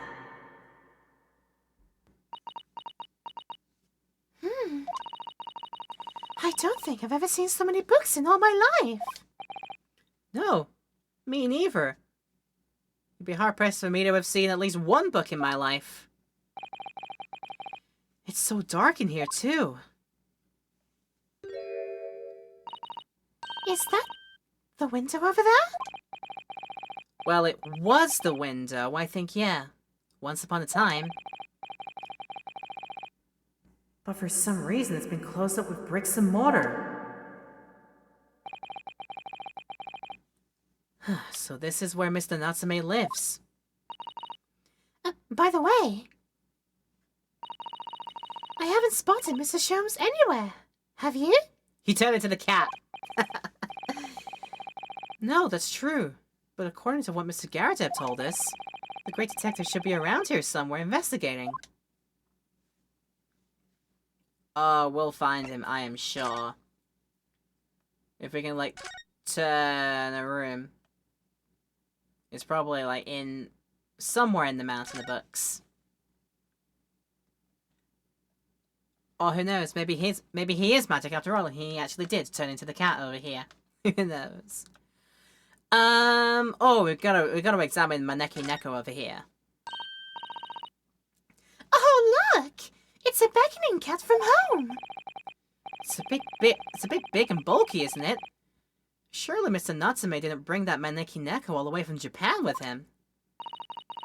I hardly think you're in a position to comment, Miss Naruhodo. Are you forgetting the enormous Daruma doll that you brought in your luggage? Well, it can be dangerous traveling abroad. I wanted a lucky charm. Well, I imagine Mr. Natsume wanted the same. And this cat is sure to pick in good luck to him. I want to say, yeah, is it pointing in the correct direction? I should know, like, one of the, like, the first little trinkets that, friends and families from home saddled me with before I first moved to Japan was a little mini sort of Maneki Neko that was meant to be like, I read the how to set it up on a thing. You gotta point it in so and so direction depending on things like maybe where like the nearest shrine is, or the relative directions of where the sun rises every morning. It had to be something like that. And yeah, depending on the direction you place it in, it like gives you meant to represent certain good fortunes, like good wealth, good health, good good luck, sort of things like that. Should fish that out and have a look at it again. Anyway. But it's not doing a very good job of that luck thing so far, is it? You mustn't say such things. But I didn't say it. I thought it. I didn't say a word. Oh, why are my eyes to give away? What, do your eyes just beam wide open when you're thinking, like how Apologistic would do a perceive with his armband? Or his bracelet? Right, can't examine the bag, can't examine the mountain of trash. Oh, I mean, I suppose I can. I can examine the floor. Look at all these balls of paper on the floor. There are notes scrawled all over them. In English. It looks like the waste paper basket is so full. They've just fallen out. I think Mr. Natsume must have been deeply immersed in his research, don't you? Or deeply averse to tidying up his mess. I wouldn't like to speculate which is closer to the truth. He was a messy pup, unfortunately. Alright, Mountain of Books it is. Look at all those books stacked up there. They almost reached the ceiling. They're all works of English literature, and they all smell so musty. With this volume of books to hand, you'd never be short of reading material, would you? No, what a dreamy idea. A bad dream, maybe. For me, at least. Mind you, I don't imagine the book that's at the bottom of the pile now will ever be read again. So reading is an experience that comes but once in a lifetime, just as the tea ceremony teaches us. I certainly didn't expect the conversation to turn down the path of tea ceremony philosophy. Oh, but yeah, there's a lot to that to tea ceremonies. I haven't been in many, I'll pray hasten to add, but yeah. I can examine the desk, examine the fact that the bricks and mortar in the window, examine cats, but not cat in chats, that's fine. And all the other books around here as well have been seen too, I suppose. Okay, well, I've just seen what the time is. It is almost time to run another quick little ad break, I think. We'll get it done slightly earlier. But we shall be back to do some more looking around the room and maybe seeing what happens afterwards. Pet the cat, yes. Pet the cat. We will pet the cat very soon. I'm sure we will get around to the real cats there. We've already gotten around to Maneki Neko. We'll get around to real Neko as soon as we come back from our ad break. For you on the YouTube, don't worry, we'll get there immediately because we've cut out the breaks by this point. But for you in the Twitch stream right now, it's time to run a break. I'll see you back here in a few. Don't go anywhere. Yay! Hokily dokily, welcome back on in, Twitch people and YouTube people as well. Hope you're still enjoying spending your time watching this today, if you are. And I hope that you will let me know how you're enjoying things, particularly if you're on the YouTube right now. Want to leave a like, a comment, or subscribe and hit the bell? That would be lovely. We'll let you know about all the future uploads that come here from the streams that we do on Twitch as well. Okay, we still have some things to look at in the room. All the books count as a thing to have a look at. I suppose it makes sense, like every single pile of books in its own individual set of text. That'd be a bit naff, wouldn't it? Could you even call this a window? I think so. It was a window at one time, after all. Although all that remains is a frame around some bricks now. So really, it's just a wall then, isn't it? But why would anyone deliberately brick it up like that? I'm afraid I have no idea. Ah! Perhaps Mr. Natsume painted the brick design in a fit of whimsy. Oh, that is alarmingly feasible. Anyway, whatever the reason, the lack of ventilation in here makes the place very oppressive. It does. I imagine being cooped up in a room like this would be extremely tiring. Extremely trying, yeah, probably that. You know what I never noticed? Never noticed any beds that might be in here. Like, he wraps himself up in that, does he? Oh my god, yeah, he doesn't even have a bed set. The life this man lives. Also, I never looked at this back here. This appears to be some sort of meter on the wall here. It looks very robust. I wonder what it's for. There's a slot for inserting coins here, too. Ah! I believe that is a gas meter, Mr. Naruhodo. A gas meter? Yes.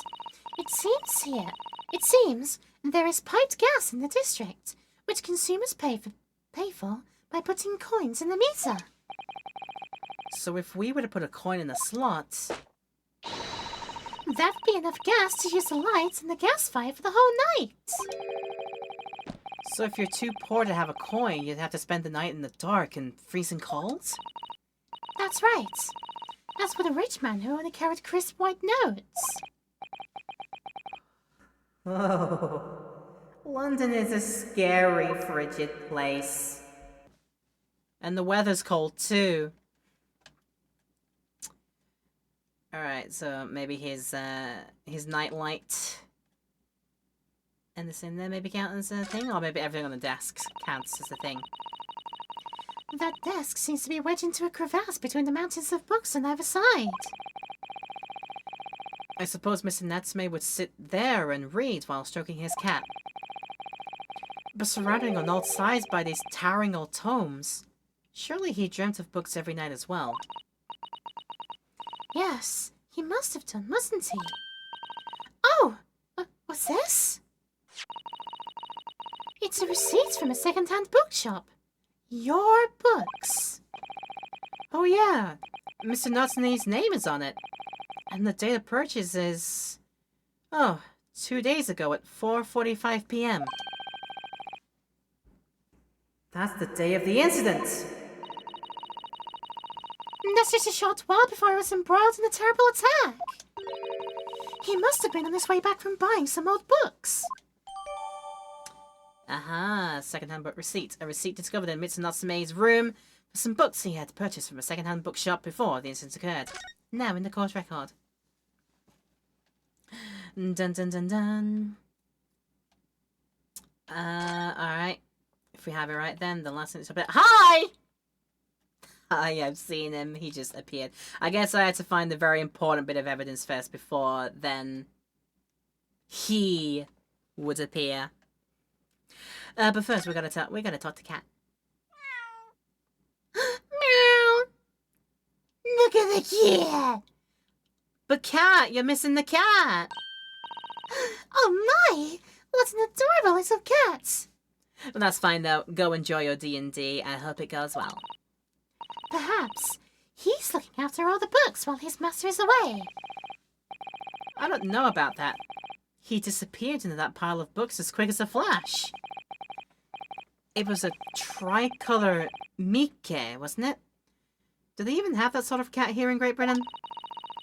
Perhaps Mr. Natsume brought the little creature with him from Japan. Oh, that's made me feel homesick now. Nowhere in that front, you're very familiar with my kin. Okay then, mate, no problem. Already? We've only been in the country for 2 days. And that's 2 days too long. Ah! Okay then, threaten me with a good time, sir. Why are you there? Ah! Look, Mr. Naruhodo. Aha! There he is! But where did he appear from? He seems to be engrossed in the passage of... Let's try that line again. I can English. He seems to be engrossed in the pages of an old book. I hope he won't mind if we disturb him. Hello? Mr. Sholmes? Ah, you two! Good day! Now, let me see. Where was it that we met? Oh, Mr. Sholmes! We were together in the SS Buria. Ah, yes, of course! The Buria! And let me see. What happened on that voyage? It was Kasuma Asogi. He died, tragically. But you were a great help to us. Ah, yes, but of course, the case of Mr. Asogi. It was the one with the snake, wasn't it? Oh! Well, you seem to remember something of it at least. What an honor to be remembered vaguely by the great Herlock Sholmes. This is Mr... Oh, no, my dear madam, hold your tongue. I pride myself on my superior powers of recollection. Your names are safely recorded in my brain attic. Miss Naruhodo and Mr. Susato. Yeah, try the other way around, Mr. Sholmes. Ah! I lose the first round. This isn't a quiz. In truth, I had hoped to invite you both to my Baker Street suite the day we arrived in London. But some Scotland Yarders ambushed me at the railway station and whisked me away to a crime scene. It was an entirely trivial case, of course. I solved the matter in no more than 30 minutes. So they apprehended Soseki-san in that short of an amount of time? I'm afraid the pursuance of a new case has dulled my recollection of my past involvements a little. A little? It is a mistake to think that one's brain attic has elastic walls and can distend to any extent. I do my best to forget useless facts, lest they should elbow out the useful ones. Yes, those are my own words of inimitable wisdom, you know, from an adventure titled A Study in Scarlet. Please, there's no need to quote yourself. I can tell you're already full of it as it is. I don't always remember my pearls of wisdom, but fortunately, my associate pens them beautifully. Oh, he means Iris, I suppose, the little cutie. Mr. Sholmes, we have some extremely important questions to ask you about the trivial case you just mentioned. Goodness, what an earnest expression! My dear madam, I should only be too pleased, and this murky room is an apt place to discuss the murky case. Is it for surely and truly, right? I wonder if he'll get a reaction out of me presenting the book receipt. Ah, the receipts for the books by our stooped Japanese friend purchasing. I uncovered that yesterday morning. A marvelous find, wouldn't you agree? Oh, yeah, the work of a truly great detective. What a scatterbrained individual he must be to have left it behind. Curiously, there was no mention of this publication on the receipt. Odd, when you consider how fascinating it is. Do you mean not everyone in London buys Rand's magazine every time they visit a shop? Oh, colour me shocked. Odd indeed. Oh, Mr. Sholmes, how expertly you slipped out into the conversation. Aha, I'm glad you agree. Detective stories can be great works of literature too, my dear fellow. Oh, so literally that was just a chance to say, ha ha. Gloat in my face, I see. Okay then, you say what about the arrest? We know this to be the lodgings of a Japanese foreign student by the name of Soseki Natsume. It seems that you assisted in his arrest, Mr. Sholmes. For the stabbing of a young woman outside here on Briar Road? Natsume. Yes, I believe was a name rather along those lines. But Mr. Natsume denies it. Was it really justifiable to arrest him on so little?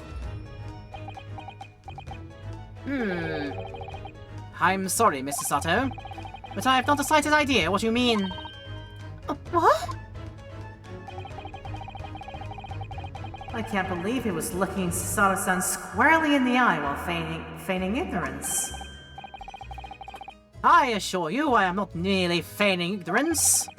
It would appear as if the pair you are under some, it would appear the pair of you are under some misapprehension. Oh? Okay. Entertain me. How? I assure you, I have no recollection of accusing your stooped compatriot of the crime. But that doesn't make sense. The good detective of Scotland Yard made the following request of me, and I quote verbatim.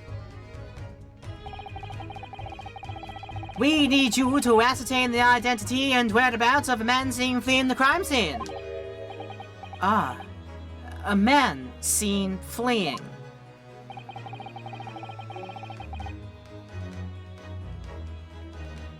Excuse me, that's a yawn and a half.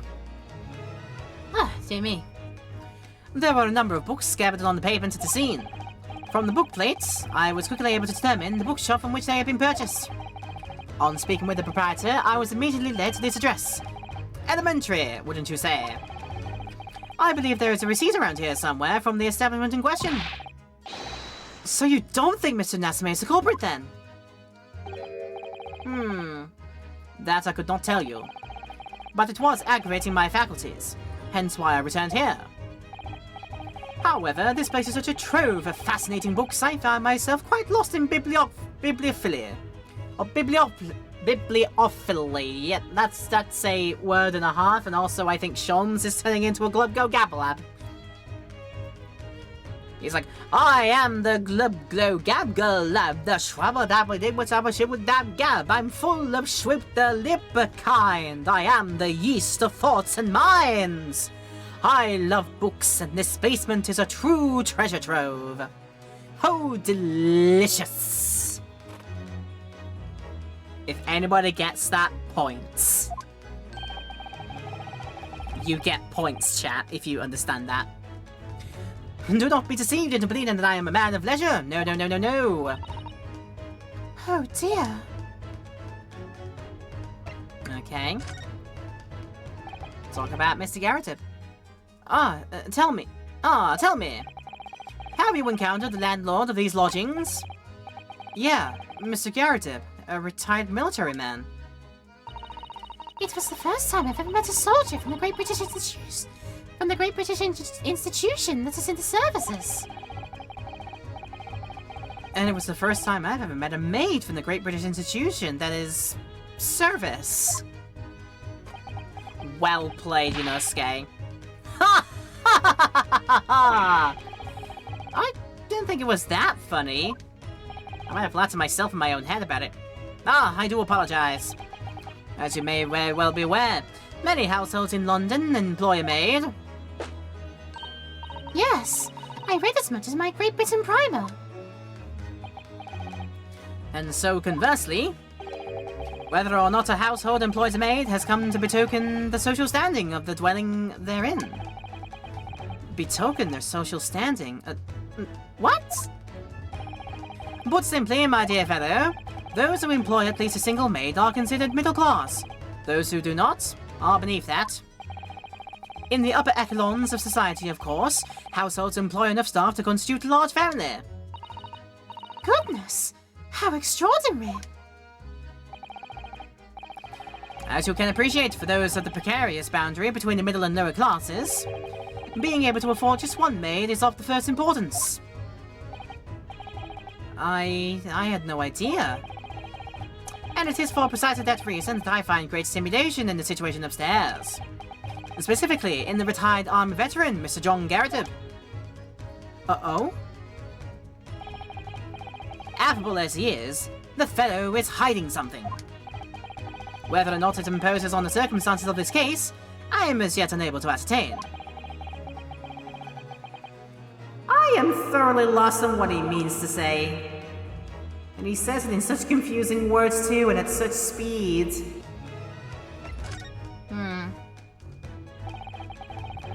This room is thoroughly suffocating for the soul, my dear fellow. I assure you, any man whose lot is to dwell in a place such as this will stab somebody sooner or later. Mr. Natsume has stabbed no one. But sooner or later, as I said. I don't believe that's the issue here. So, about this dark little room, Mr. Sholmes. Why is there no longer a window? Do you have any idea? No window? Well, I mean, I can clearly see that there is a window of sorts. But it's been completely blocked out with bricks. I see. The answer to that question is quite simple. Window tax, as I was explained duly by friends in the chat quite earlier on. Window tax? What is that? Surely, not a tax on windows? Precisely that! Oh my goodness! Until relatively recently, a tax was levied on households in the country by the number of their windows. Those of lesser means, having inherited a sizable and costly family home perhaps, rapidly closed windows up. While the rich opened windows here, there, and everywhere. In an effort to curry favor with those in power by furnishing them with large sums of tax money. How awful and unjust! Forcing people to live in rooms devoid of light.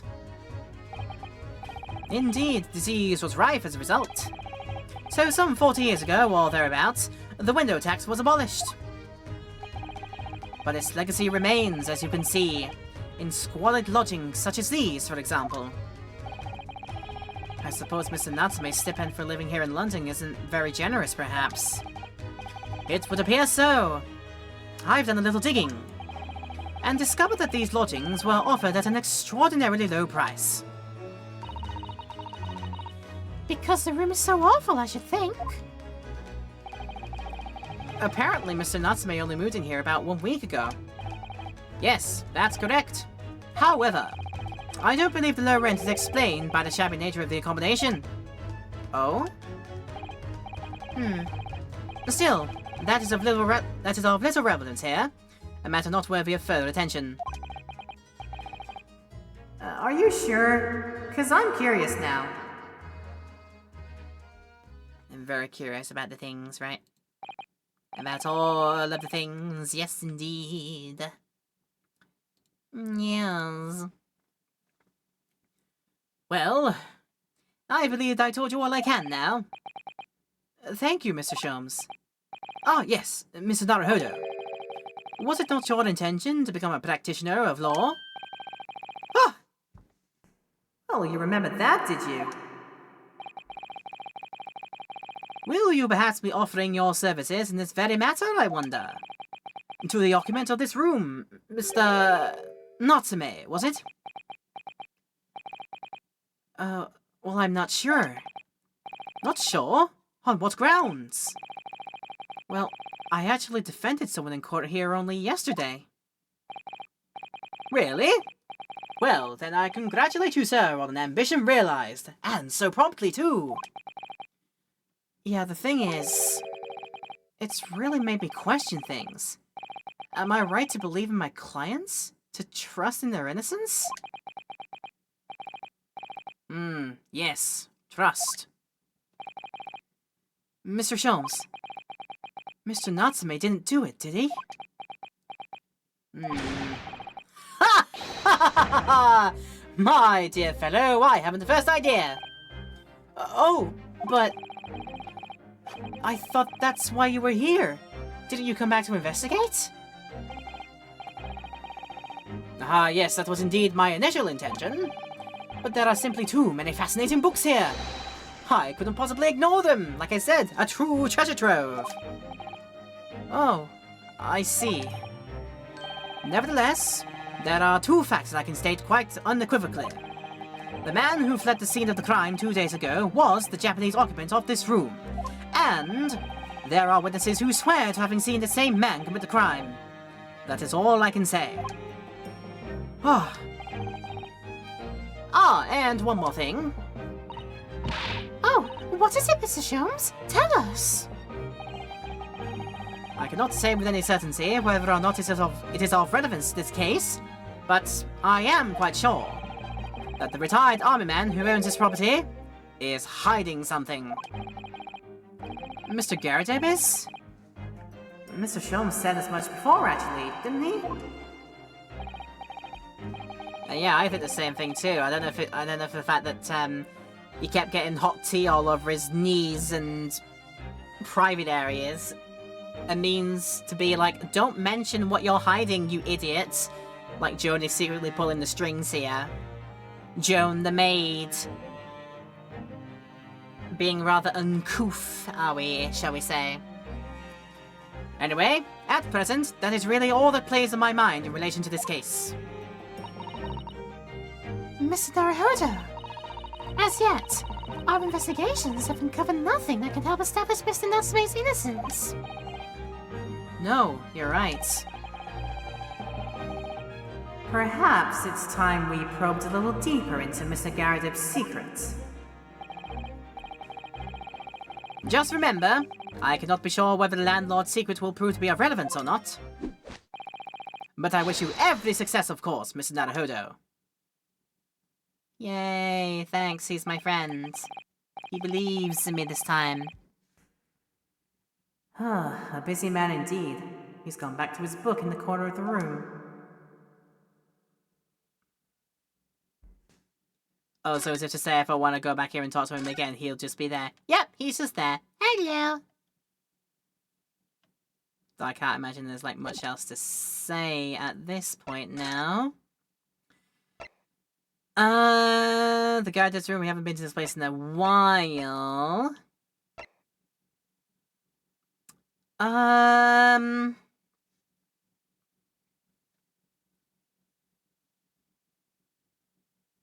mean, you lied when we said we haven't been to the guard's room in a while. We actually haven't been to the prison in a while.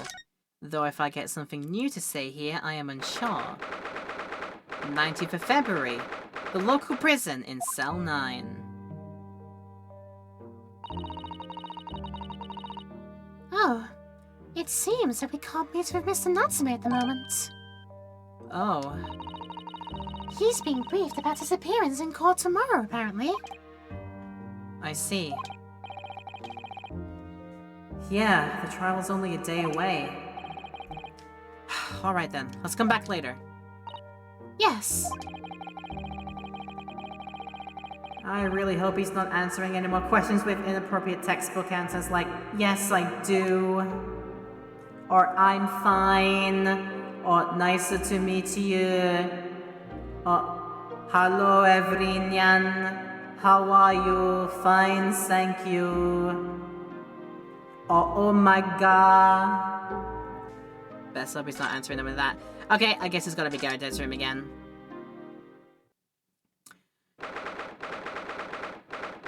Go on then. 19th of February, Mr. Gardeb's room. Ah! You appeared again! Tell me, what's a detective chap, I forget his name, still hard at work down there? Mr. Herlock Sholmes? Oh yes, rings a vague bell. All that detective business isn't really my thing, I'm afraid. Well, Mr. Sholmes is in his element down there. Jolly good show. Another cup of tea, if you please, Joan. Now then, why don't you tell me what— Ah! For the umpteenth time, woman, will you watch what you're bully well doing? I shall be serving dinner shortly, sir. Ah, yes, of course. Frightfully rude of me, but I'm afraid I shall have to ask you to take your leave, if you'll be so kind. Oh, yes, of course. We are deeply grateful for your assistance. Not at all, not at all. Don't get much chance to talk with young foreigners like yourselves. It's been a pleasure. Best of luck and all that. Perhaps you could see yourselves out.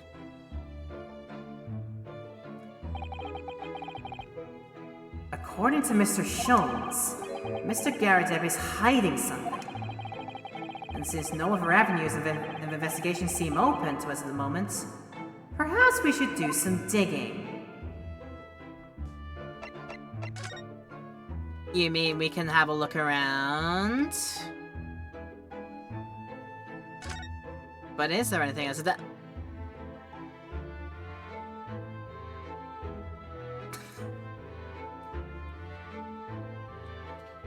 I love it how every single time I'm in like mid-sentence and I find Herlock in one of his rather trademark poses in a position in a place of the room where you would not expect normally to find a human being. I am always brought to a shuddering halt with whatever I might be saying. Like the sentence break there was just— it just sounded so perfect as soon as I saw where he was. I assume then we must chat. Huh? Now what's he doing over there? Mr. Sholmes? Aha! We meet again, my dear fellows. Good gracious, when did you sneak in here? Herlock Sholmes, sir, at your service. Whatever were you doing by over the window? I am given to watching the evening sky as the sun sets, madam. Yet sadly, cheerful as the room downstairs undoubtedly is, it lacks an aperture for such observation. So I took the liberty of borrowing a small corner of space by the window up here. Well. Keeping an eye on one's windows at dusk is the prudent thing to do in London, I'm gathering. It's a hobby that all the people of London share. We like to look out of the window round about when it is time for the sun to set. And we wait for word from the beacons of Armandine, where the Gondor is calling for aid. Ah, and one other thing, Mr. Naruhodo. Oh, me? I thought perhaps you might be in need of a certain great detective's great mind. Ah. Wait, he's not talking about... Is he... I didn't expect to be going through that again so soon. Do you mean, Mr. Sholmes? There is a mighty secret in this modest room. My eyes see even the most trivial of trifles. I take it you're prepared, Mr. Naruhodo. I think so. There is just time enough for one of my greatly admired great deductions. Let us conclude the matter before dark. Oh boy, it's dancing time. Mr. Garrett, though it would seem you are a military man of considerably distinguished service, your standing as a landlord is most certainly not what one might call first-rate. I'm afraid, sir, that it is all too clear to me. There are two conclusions I've been able to draw by careful observation of your living arrangements. I beg your pardon? The first is that even as we speak, you are concealing the presence of a ferocious beast in your care. Eh? And the second is that as a result of the beast's violent rampage, you have lost something very dear to you. Mr. Naruhodo, look! God, the old man's broken out in a cold sweat. Unbelievably, it seems Mr. Sholmes' conclusion are both spot on.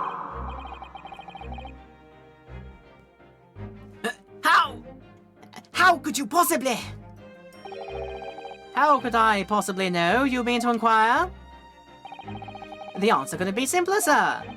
For in the dense jungle of logic and reasoning, I am the king of beasts. Ah! And I know only too well that wild beasts are not easily tamed. So, shall we begin? Once again, Sherlock Sholmes is proud to present his logic and reasoning spectacular. Oh boy. Here goes. The game is afoot. Nature of the beast. The first topic, then. It certainly shouldn't take a great detective to see that a fearsome beast has been on the rampage of late within these four walls. Thus, we are faced with the question, what form might this beast take? For a man of military breeding, your eyes are uncommonly candid. Aye. Your furtive glance, Mr. Garrett, leads us directly to the answer. The true nature of the beast that has run rampant here is revealed by that lion statue. Okay, that's something to fix later. Yes, though an army man, you appear unimposing at best. A fact that has fueled your admiration for the mighty lion, the king of beasts.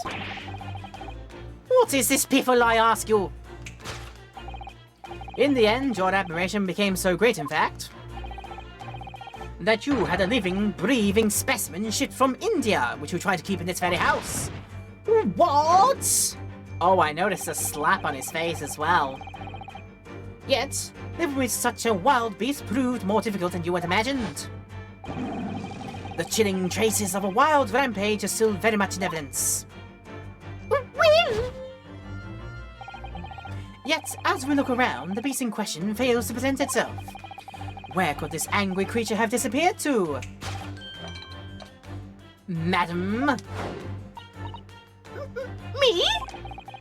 I pray you do not consider me unchivalrous, but it is plain to see with one glance in your direction.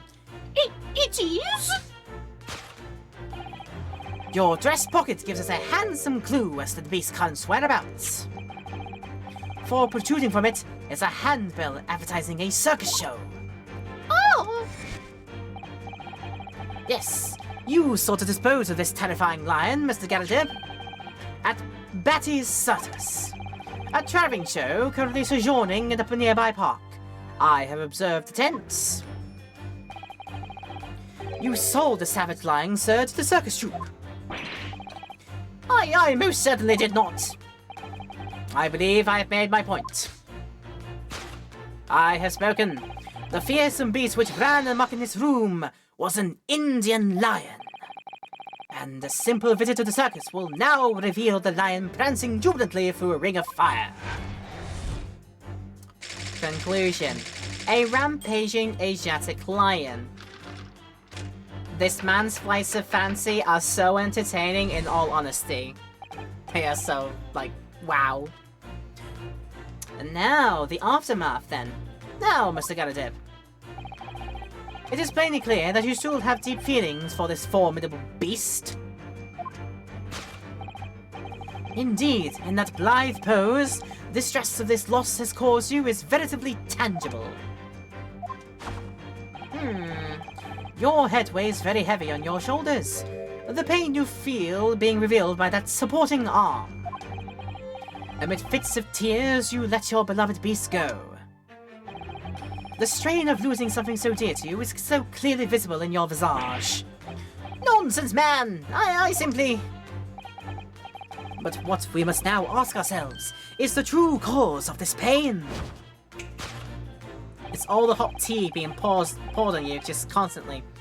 And we need only follow the direction of your gaze to find the answer.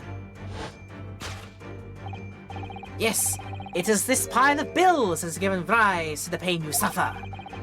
Every envelope contains another demand for payment. Oh! For cartloads of meat, potatoes, wheat, and tea. Indeed, feeding your beloved has had a devastating impact on the financial circumstances of your household. And so, you had no choice but to let it go, and move on. Yes, well, Now, in a final fit of rage, the ferocious beast carried out one last unimaginable attack. Unimaginable? The aftermath of which can be seen clearly here, by observing the carpet. A very expensive woolen carpet, if I am not mistaken. Oh, dearie me. What could have caused such a destructive outburst? Oh! This time, madam, I'm afraid it is you who have inadvertently revealed the truth to me. Your wandering eye has settled upon the answer very neatly indeed. Yes, to explain the dire state of the carpet, we need only look at the Tower of Cakes. Because they are a lie, as I'm sure you're aware. Oh! There is no creature more dangerous on this earth than the beast with an unsatiated appetite. Was it or was it not once said by a certain noble woman, if they have no bread, let them eat cake? Food is at the heart of all tragedy, in fact. Whatever do you mean? Having tired of the taste of cake, this beast began to stalk its next prey. I'm sure I need not spell out the nature of this final act of destruction carried out by the beast. There is only one logical conclusion. Worked into a frenzy by hunger, the lion attacked and ate the carpet. The teeth marks in the carpet are a perfect match with those of a lion I once saw in India. Yeah. Carpet gnawed on by the starving lion. Thus concludes Herlock Sholmes' great deduction of this beastly puzzle.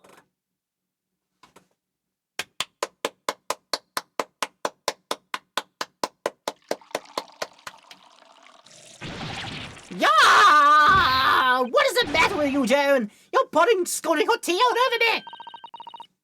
Oh, I am sorry, Mr. Galadib. I'm afraid I didn't notice. My deductions can be startlingly sharp. It stands to reason that your cup runneth over. Indeed, my revelations can make people spill tears at times too.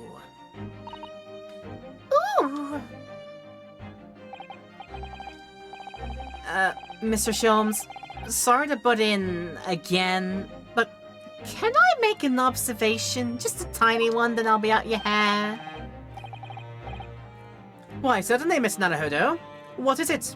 Again? Well, your deductions just now are, do you really think a lion could have fit inside a room of this size? Are you actually like clinically needing to go into an institution? Because there's no shame in doing that, you know. We love you, but sometimes maybe we worry about you. Indeed, it is the only explanation of facts. The terrifying truth all too often lies beyond the realms of common sense. Yeah, but wouldn't it be an idea to consider what lies inside the realms of common sense as well? But if an uncaged lion had run amok in this very room, surely Mr. Garrett and his maid would have been hurt.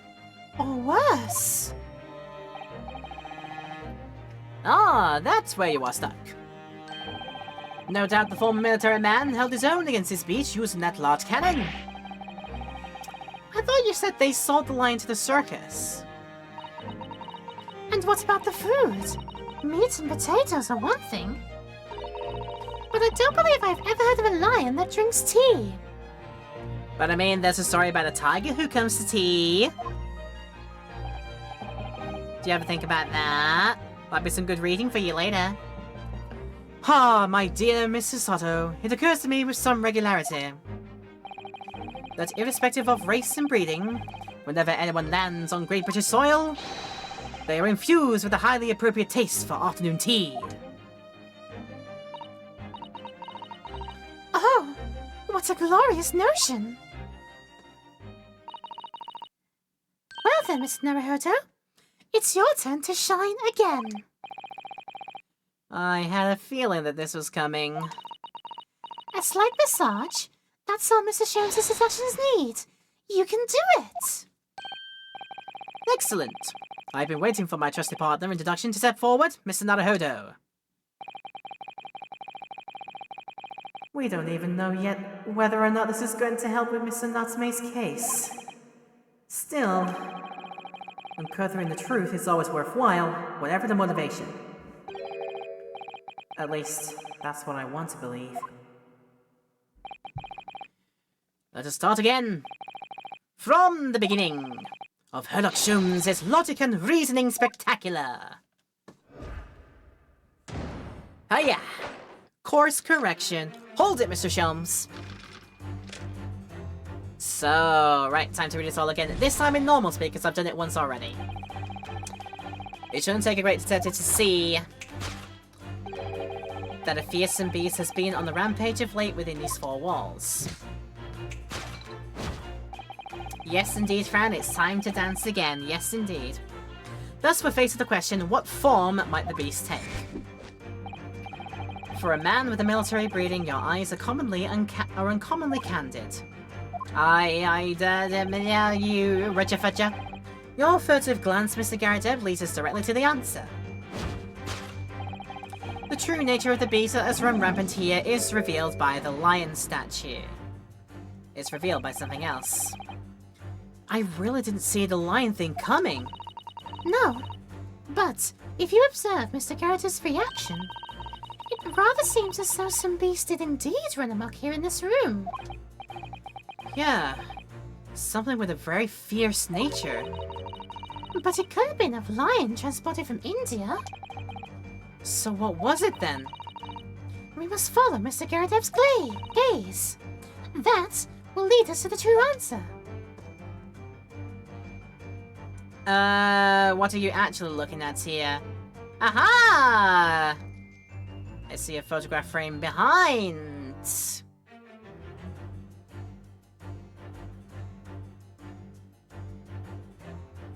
But I do want to have a look at the lion statue though. It's like, yeah.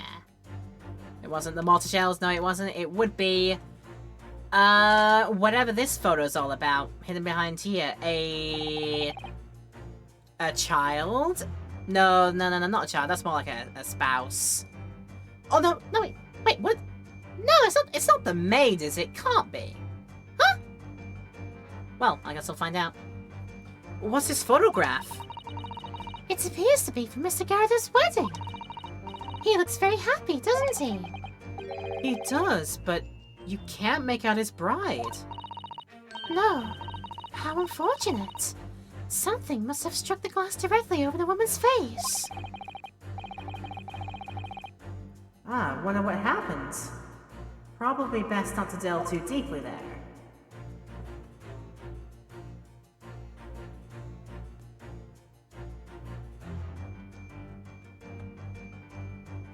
Huh, but oh goodness, would it be that though? I just don't know. I can't see anything else that would point to anything. And usually you have to kind of look beyond your usual line of sight to find out what it would be, because yeah, the mortar shells would be too obvious. Like somebody like swinging around a lot mortar shells here. But okay then. Yeah, we've already talked about this. Yep.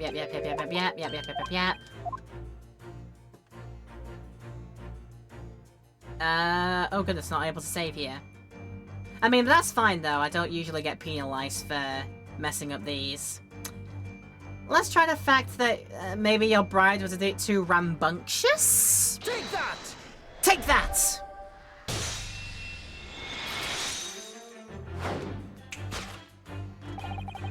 The true nature of the beast that has run rampant here is revealed by that newlywed bride. Precisely, Mr. Naruhodo. No other explanation could possibly fit. Yes, this framed print pictures your wife, Mr. Garrido. And while we will lament the fact that her face is obscured, we can still make out her mighty arms and notice the considerable horsepower they must contain. She is a strong woman, strong and independent. Oh, indeed, surely any woman of such powerful constitution would be honored to be described as a beast. Honored might be stretching a point. Too late. The fact remains that the beast, which so clearly savaged this room, was your wife, Mr. Garrido. Ah! The chilling traces of wild rampage are still very much in evidence. Well, Yet as we look around, the beast in question fails to present itself. Where could this angry creature have disappeared to? Madam. Because I'm thinking you are secretly maybe hired as a maid, but was originally married to this man. I pray you do not consider me unchivalrous, but it's plain to see with one glance in your direction. It is? Your dress pocket gives us a handsome clue as to the beast's current whereabouts. But it's clearly not this though. the poor, fragile, defenseless woman is beside herself. Well, I don't know about fragile. Oh, dear. Anyway, Mr. Sholmes is quite right. There's no sign of a Mrs. Garrett anywhere. But it seems there might be a clue as to her whereabouts. A clue that this maid is trying to hide. I wonder where Mr. Garret's wife could be. Where could she be on thou's personage? Yeah, I think we're heading this direction. You are actually the wife. Also, I can now finally have a look at this man's face on. Do you know what I see? Okay, very quickly, do you know what I see when I look straight on at Mr. Garret's face? If y'all ever saw the show growing up, I don't know if it was on every region's kids' TV, but particularly if you grew up in the UK, I know not people have, but if you grew up in the UK around about the 90s and kind of into the early 2000s as well, and you had CITV, there would be a show that plays on there called Art Attack. It was a wonderful show, all about like getting kids to do sort of watch-along arts and crafts and painting and such, like taking anything and sort of making a thing out of it. It was a rather cool show. Check it out if you can. There always used to be a skit within that involving a character called the Head. It was essentially just a moving puppet of a bust of Constantinople, somebody like that. One of the like Greco-Romans peoples, whatever they are, of art, I would assume. And he would always introduce himself as, "Hello, it's me, the Head." And I look at Mr. Garrideb face on here, and thou does remind me that you kind of look a little bit like what the Head looks like from Art Attack. And the thing with the Head as well, like he would always try to make his own versions of the Art Attack or of the project and like recap the steps, and then would present his own very sort of bad version of it, and he would always get so flustered over why it's so bad. So yeah, now I see. Yeah, I think that Mr. Garrideb looks like the Head from Art Attack in a little bit of a way. But anyway, yeah, your dress pocket, no, your wedding ring is the one that gives away that, I think, because you're not just the maid, you are my wife. She's wearing a very large ring, look. Oh yes, a sunflower design with some rather nice embellishments. And it's on the ring finger of her left hand, which means it's surely a wedding ring. It looks like it's on there for life, too. I can't imagine it would slide off a finger of that size. That's something to think, Miss Naruhodo, not to say. Do you know, Mr. Garrideb's wife in the photograph had a ring very much like this one. It was a large sunflower design as well. Okay, didn't notice that, but thank you for mentioning that and thus confirming that, yes, this maid is indeed my wife. Really? You have a great memory of these things. A large sunflower wedding ring. It's quite a coincidence that they have the same ring, isn't it? It's a co-wife to co-winky dinky, if I say so myself. Take that! And if I can say something else, I say take that! So, your wedding ring gives us a handsome clue as to the beast's current whereabouts. Ah! Indeed it does. That flowery band gleaming on your finger gives you away.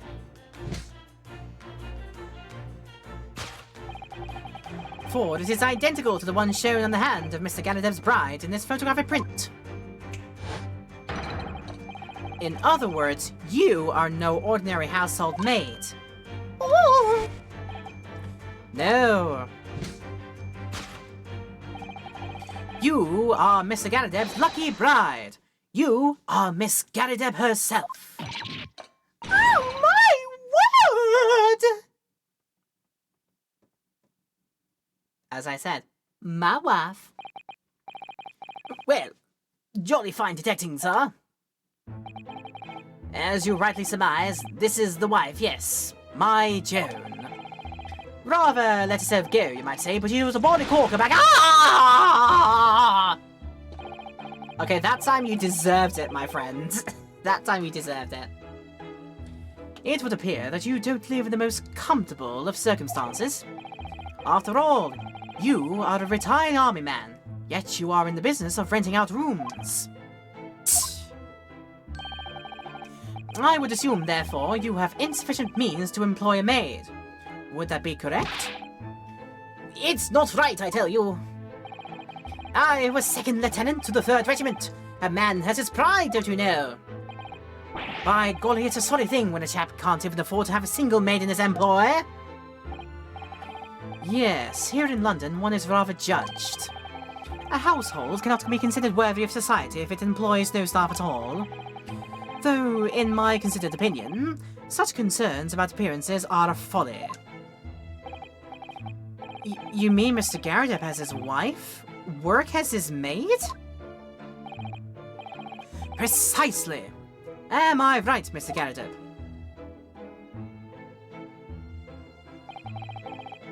Only in company, obviously. But listen here. This must remain a secret. Tip-top secret, please.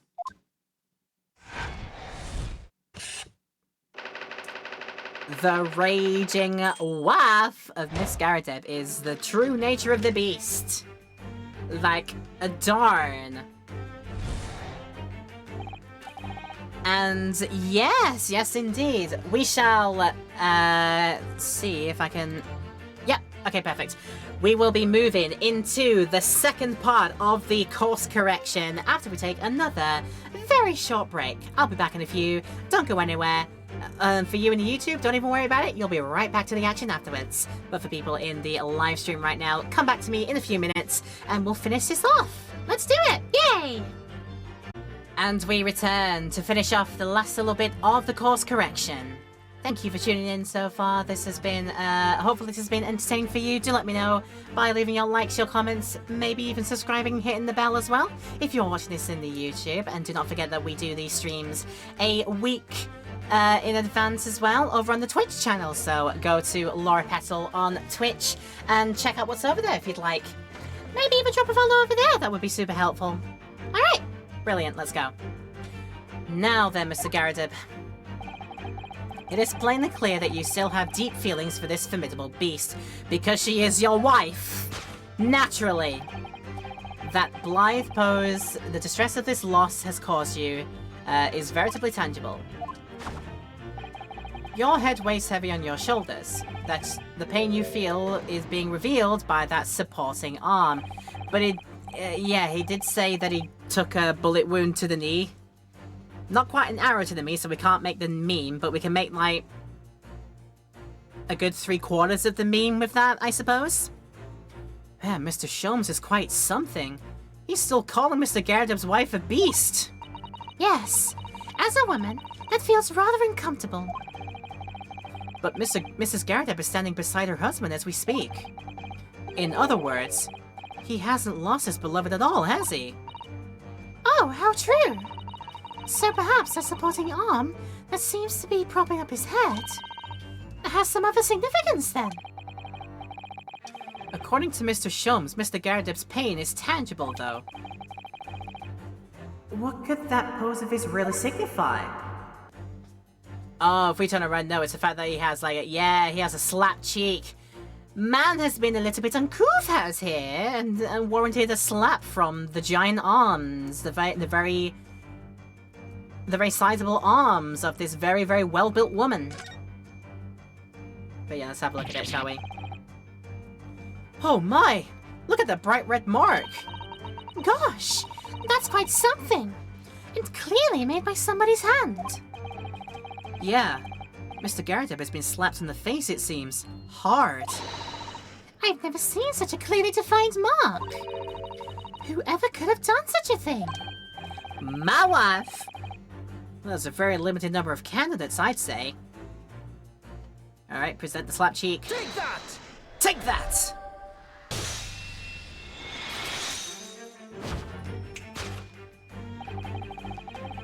Your head weighs heavy on your shoulders, the pain you feel being revealed by that slapped cheek.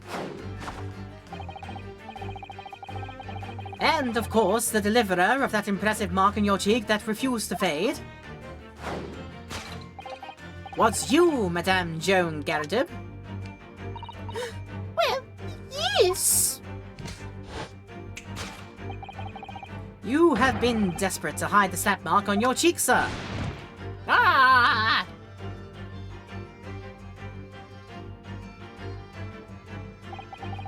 How the blazes! How did you work that out, man? Yeah, I see more of it now. He is the head. If only he didn't have, like, the spiked moon crescent moon hairstyle, then he would definitely be, like, he could definitely say, hello, it's me, the head. Definitely. Nothing escapes the notice of one trained in the art of observation, my dear fellow. That's why you haven't looked directly at us. Even once. But I forced the camera angle to do that, and by God is it uncanny. To keep your other side from view. Well, Now, let us proceed to the next conundrum.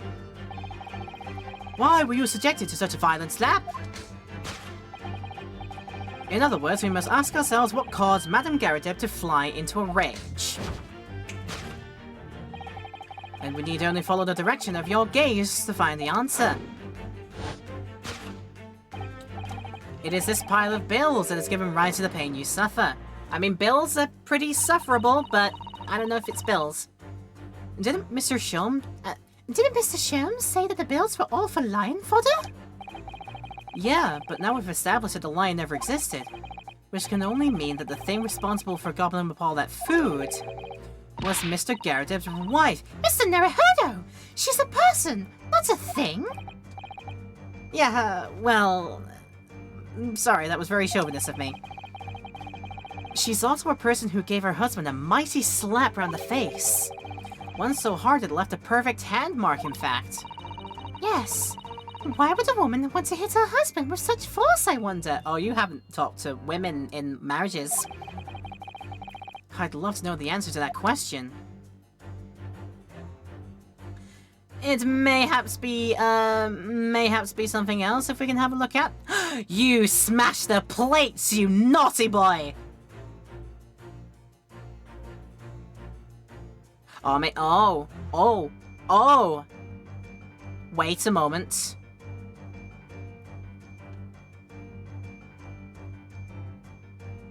No. Okay. It's even the fact that somehow Mr. Garrideb managed to smash plates, but that's kind of less likely than the fact that there is a bookmark here with a rather suspect little kissy mark there. Oh my goodness, has Mr. Garrideb been secretly eloping? I gotta investigate this. Ah, someone must be reading this book at the moment. There's a bookmark here, look. Mr. Garrideb is clearly an avid reader. Oh, wait a minute. I don't think this is a bookmark. Oh no, so it isn't. It's a note, written in a woman's hand. Oh, James, I love you. Yours, Mary. This deserves this reaction. Oh my goodness! The man's been eloping. And look next to the signature here. Nip marks, made with lipstick. Oh, what a passionate and romantic gesture. Don't get any ideas, Susato-san. Oh dear, I'm sorry. So this bookmark is actually a love note then, Oh, that's good. We have to investigate it first. But I think Wifey's mad because you have been eloping behind her back. Take that! And thus, that would have caused her to maybe smash more plates in a fit of rage. That makes sense. Sorry, I've done a lot of talking today. I need some more drink.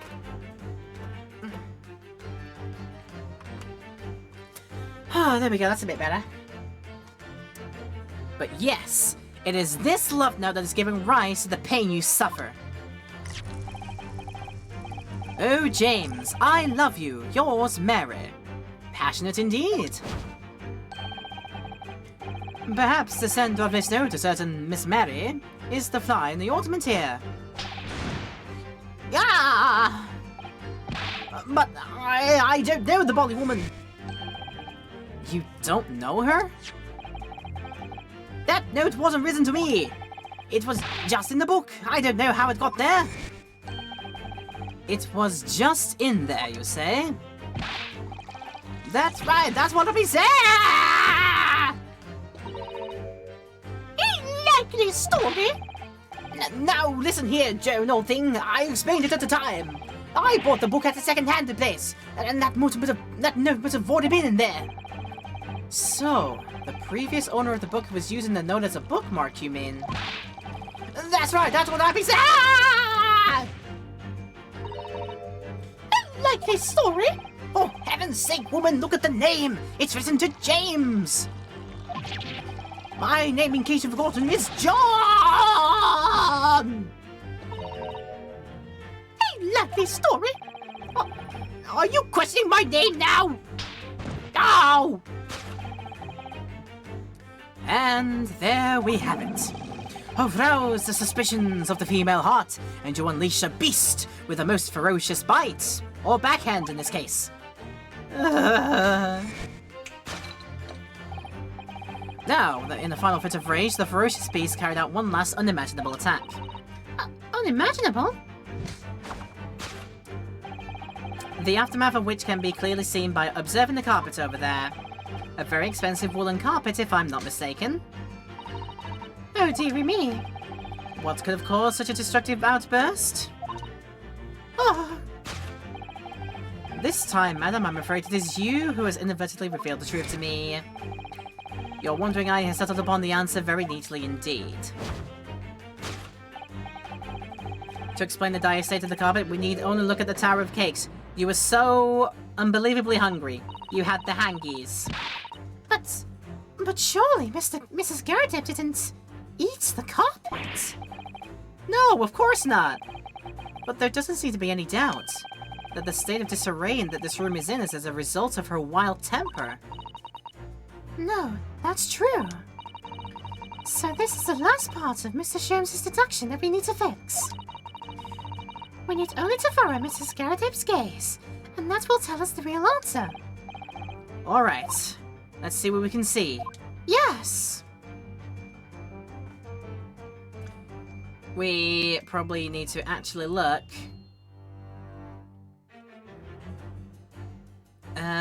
Examine the carpet itself. I thought I could, like, examine the candle there, but no. Definitely not... Not circus handbill, because that would be a bit, you know... Yeah, the only thing it's pointing me towards... Tower of Cakes, circus handbill, about the carpet itself, but let's examine candlestick first, because... This looks like a very old candlestick, doesn't it? The base looks too small. Surely it's very unstable. It looks to me like even the slightest knock would make it topple over. Oh dear, that would be dangerous. Wait, and take a close look at this. There's one candle missing. Yes, I didn't notice that before. Oh, why is that, I wonder? Why is one candle of the three missing from its holder? And this is now probably where we investigate the carpet and the fact that there's a felled candle over here. The carpet here has been ripped to shreds. Yes, and according to Mr. Sholmes' deduction, the tears match those made by an Indian lion's teeth exactly. Oh, look here! What is it? If you look closely at the edge, you can see scorch marks. In all this commotion, lit candlestick fell over. One candle touched the, one lit candle touched the rug and made it set ablaze, and they very hastily tried to put it out with, I guess, what they had, all they had in the house. Maybe some of the tea that they had himself. Maybe.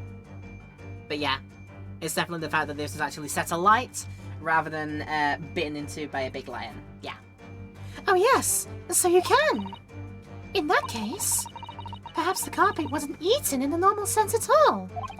Eaten by flames. Nah, I see what you're doing there, game. So let's rethink this with that in mind.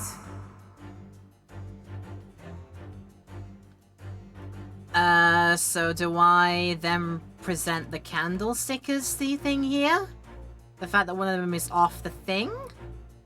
I think this is what I'm gonna go for. Take that! Aha! I was right. Alright, take that! Yes, to explain the dire state of the carpet, we need only look at the candlestick. Most illuminating, my dear fellow, and of course, the only possible way out of this logical labyrinth. Yeah, the remnants of a ferocious attack in which the carpet was devoured are clearly visible. Indeed they are. The scorch marks at the edge clearly give the truth away. Scorch marks? It would appear that this room was the scene of a little marsh marital altercation. Ooh! Mrs. Garadev's mighty arm muscles left an impression not only on her husband's face, but on the entire room. The force of her strike caused the candle to fall from the holder. And in seconds, the carpet was alight, and the whole corner of the room in flames. Yes, For the most ferocious beast in this world is neither a violent lion nor a vengeful woman, but fire. And in this room, that ferocious beast bared its claws and ran amok.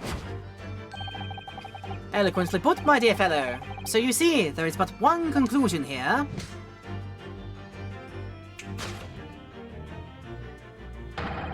After the sparks of marital discord flew, this room was the scene of a fire.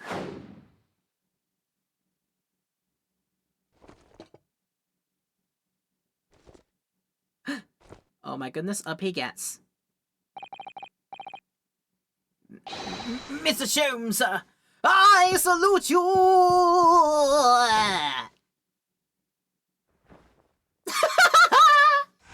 Yep. So the true reason, carpet scorched by a small fire. And that's a wrap. Elementary. I love that image though, being caught in the arms of your massive wife. It's these dash-long winter nights, you know. Nothing to do but read in front of the fire. Luckily, there's a jolly good second-hand bookshop just around the corner. Buy all my old novels there. And in the pages of one particular novel, you discovered some rather illicit material. For which your wife admonished you harshly, it seems. Don't know about admonished. Demolished might be rather closer to the mark. And beast is most certainly an apt description! Oh, here we go again. And the carpet? Was that destroyed by fire when a candle fell on the floor? Afraid to say it was. Happened in the blink of an eye, you know. The whole place was filled with smoke. Couldn't see a bloody thing. I was caught between the O6 rage and the raging flames. You paint a horrid picture, sir. One that would have been most entertaining. Huh, that's sympathy for you.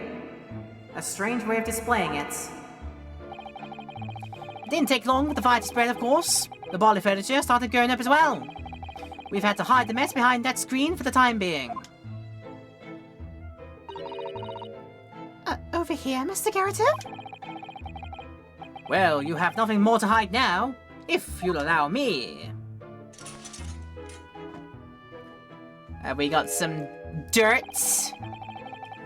Had all my favorite old novels in that case. But as soon as the fire got hold of them, that was it. Whoosh! Up in smoke. Gosh. Then the wife started hurling things at me. What a terrible sight it must have been. There was I, back up against the window, under heavy enemy fire, incendiary books incoming 10 to the dozen. Worst of it is, I lost my favourite book called The Lion's Pride. The Lion's Pride? Ah yes, your notorious love, I can read that word, your notorious love of big cats coming through again. I assure you the title didn't influence my choice in the slightest. I just like lions. They're my favourite animal, okay? So the poor man really did lose something dear to him as a result of the ferocious beast's rampage. Mr. Sholmes' deductions turned out to be correct once again. It can only be described as a great British wonder. A flipping miracle is what we call this. I tell you, it was total carnage. Flames everywhere and the old stick full of fettle. Out of interest, what time of the day was that? Not sure I can remember. It was 2 days ago now. Let's see, around 5 o'clock, I think. So, at exactly the same time, as a terrifying incident was unfolding outside your window in the street below. Oh.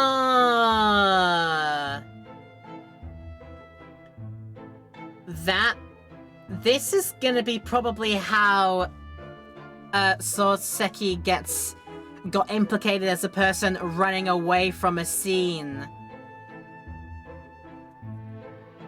I mean, perhaps, mayhaps?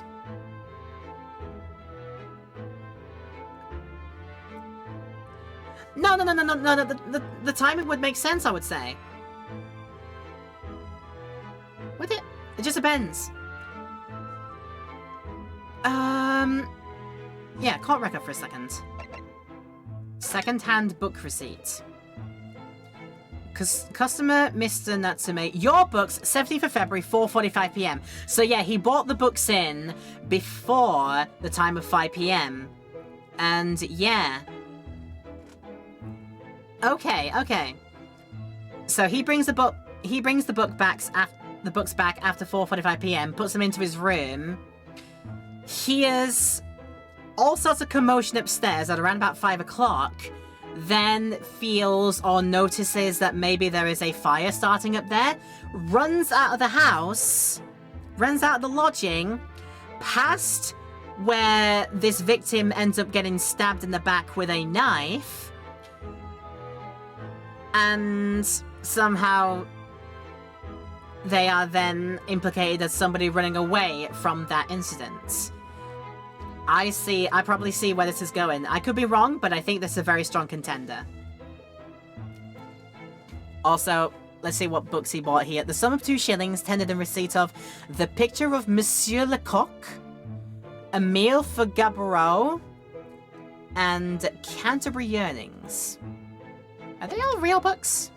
I suppose I can find that out later, maybe. Right, but I think the picture is becoming a bit clearer to me now as to how this case is unfolding, and how Soseki became implicated in the first place. Even more terrifying on the inside, I can assure you. The herd of Blighty could have been flattened outside my window at that moment, and I wouldn't have noticed a dash thing. Oh, really?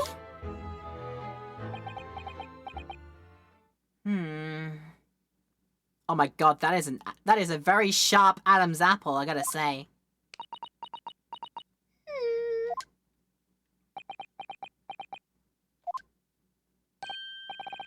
I'm gonna be awkward and break the silence here. Mr. Sholmes? Yes, Mr. Naruhodo? What can I do for you? Well, I think we've got to the bottom of Mr. Garrideb's situation now. But what does it have to do with Mr. Natsume's circumstances? I can't help you there, I'm afraid. What? My dear fellow, if you recall, I did say as much from the outset. I warned you that although I knew the retired army man to be hiding something, I could not be sure whether his secret would prove to be irrelevant or not. I just knew you were gonna say that. Oh. Oh, now, Mr. Naruhodo, you mustn't lose heart. Bear in mind that all things fall into one of only 2 categories, those relevant to the case, and those not. That makes no sense to me. Well, no matter. It is of far greater importance that you make up your mind now. Sorry? The visiting hours of the prison will be soon over. Ah! Oh no, is it that time already? If we're to accept Mr. Natsume's case, we have official paperwork to attend to. Oh, I hate paperwork. Oh, so that's it. No more time to think. Perhaps you'd like to betake yourselves to bidding us farewell now? I must prepare supper for Mr. Garrideb. Oh yes. I'm so sorry. Thank you both very much for your time.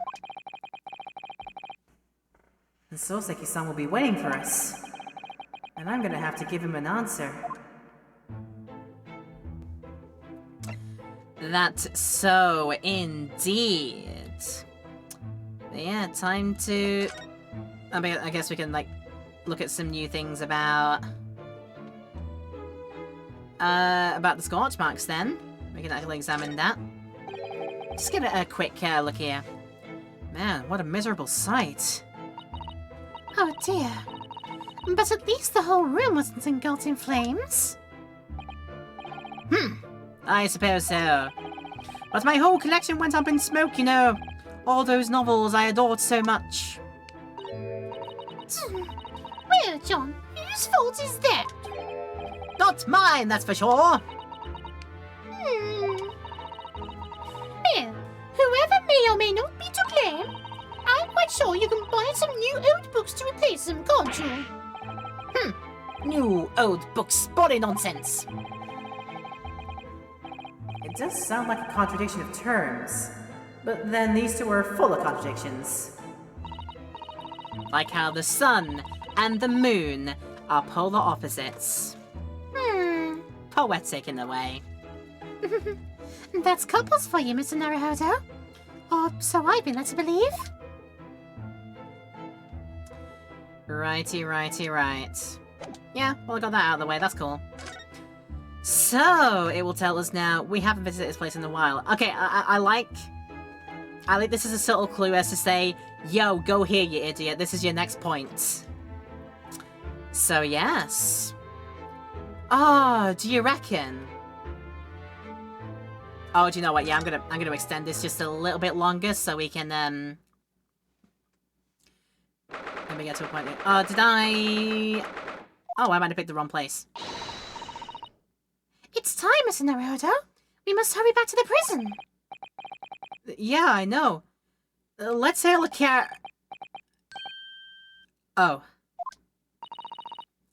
What's the matter? It looks like something's going on over there in front of the Gyarados house.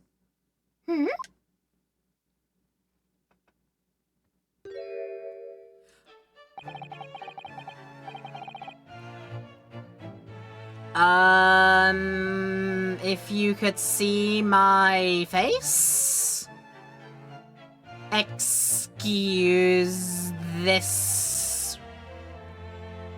Excuse this right here is all I'm gonna say.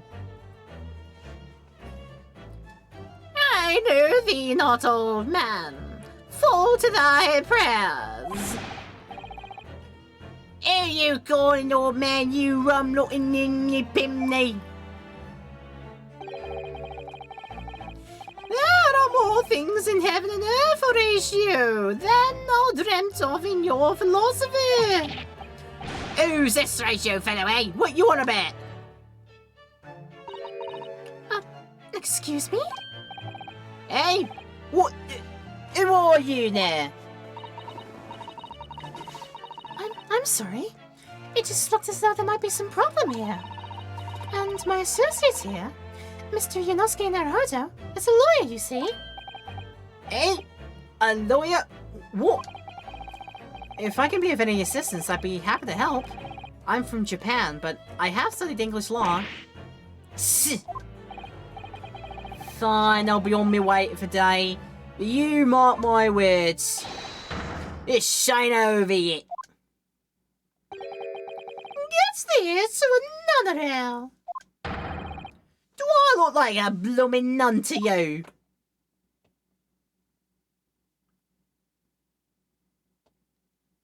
All I've got to say to it is just... Huh?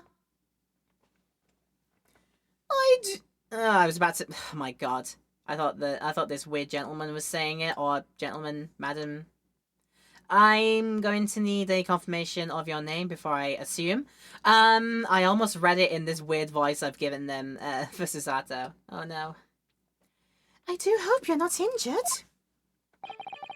Oh, fair Eastern maiden, thou art so gentle.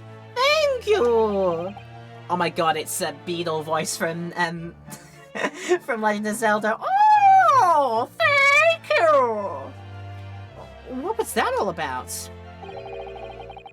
There are more things in heaven and earth, Horatio, than are dreamt of in your philosophy. I'm not Horatio either. Forgive the inquiry, sir, but are you a lodger here? In the Garrett residence? Oh, fairest maiden, thou art so right. Yes, I do dwell in this humble abode. Yeah, Mr. Garrett had mentioned that he had another lodger, didn't he? This must be the man. Do you happen to know the other lodger who lives on the first floor? Ah, yes, a gentleman named Natsume. Oh, wherever Pole missed in my battle of words now could there be? Sorry, battle, did you say? Who is the stronger, Hamlet or Macbeth? Mr. Natsume and I sparred long into the night. I see. No, I don't. I don't fully understand. But it seems Mr. Natsume and this gentleman are acquaintances, at least. So, fair maiden, so good gentleman, I can tarry thee no longer. Fare thee well. I didn't really understand him, but I think he's returned to his room. It seems he's unaware of what happened to Mr. Natsume, so he can't really help us. With Soseki-san and that man as lodgers, the Garrett house is certainly full of eccentrics.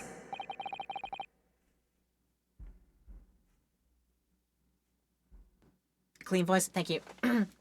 Anyway, I'll go find a carriage. Yes, I'm sure Mr. Natsume is eagerly awaiting our return.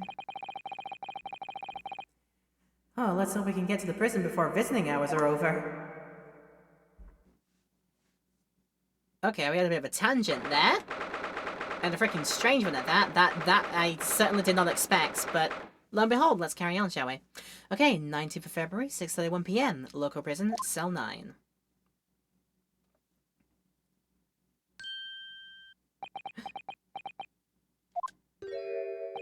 Oh, it's you! You're here, you came! Look, it's you, the Mr. Naruto Esquire!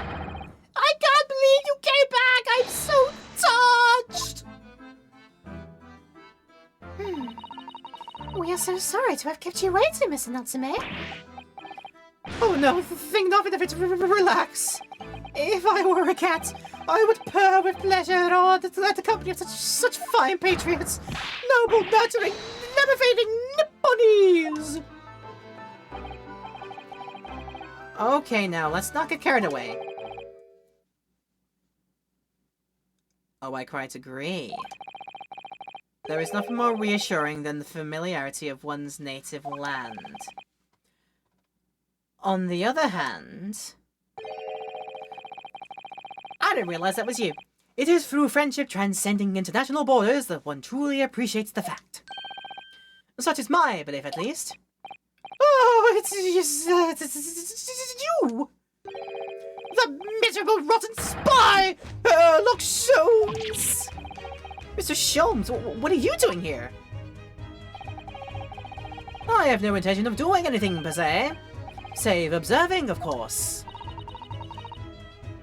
Whatever do you mean, Mr. Sholmes?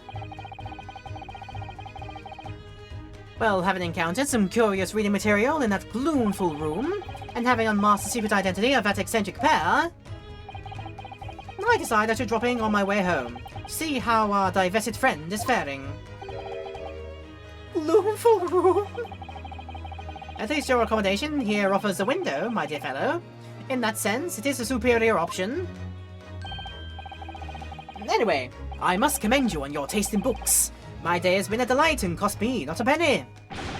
Ah, you! How dare you, Sherlock Sholmes!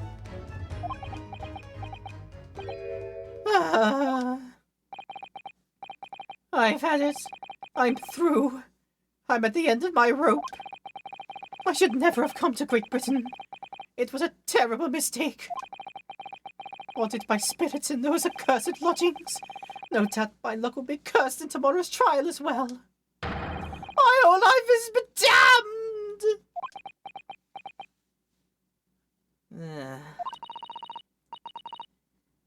What are you thinking, Miss Naruhodo? He mentioned that once before, didn't he? I mean, yeah, okay. Mistaking something for the fact that he believes his lodgings is haunted. Okay, that still just track with what I think goes on here. That his lodgings were cursed, I mean. And there is much truth in Mr. Moustache's words. What? Cursed is a wholly appropriate description, I would say, for the man's lodgings, and indeed for tomorrow's trial. What's that supposed to mean? Why you seem to be bad guying on us all of a sudden, huh? But... Okay, I know we've made a start on this, but honestly, I've also found a pretty good place to say that's gonna be it. As... I'm pretty sure I can, like, remember vaguely what goes in here when we come back to this. So I'm gonna do my, little mandated save now, if that's okay. Because by God, that manual save I have not done for quite a while. I probably should have done that a bit more often. But okay, we continue this in the next time. We will talk more about what we have learned and what his recollection of events about what happened in some more detail. We'll talk about that when we come back to this, and then following on from that, perhaps trial starts, and by God, what happens in then, I wonder. But for now, this has been a pleasant time, I think, and hopefully a very, very pleasant time for you as well. If you would like to keep up with all of my things in the future, if you're currently here in the Twitch chat watching this right now, haven't followed yet, if it's your first time here, maybe consider giving that a go, because that would be lovely. But if you're doing this, if you're seeing this in the YouTube as well, thank you so much for enjoying and watching, I hope. And I would appreciate you let me know in such a way. Either let me know by leaving a like, leaving a comment, maybe even subscribing and hitting the bell. That would be great. But yes, we will do some more Continue Case 4 in our next adventures with the Great Ace Attorney. You've been wonderful! And maybe next time we do this game, I'll be back to being on the camera for you. How about that? So yes, I shall see you in a short little while in the next little video that we might see each other in. Or at some point in the future. I don't know when we see each other, but when we do, if we do, I hope it'll be a fun time. Thank you for watching. Have a good day. Stay awesome. And yeah, thank you so much for watching. Have a nice day. Bye!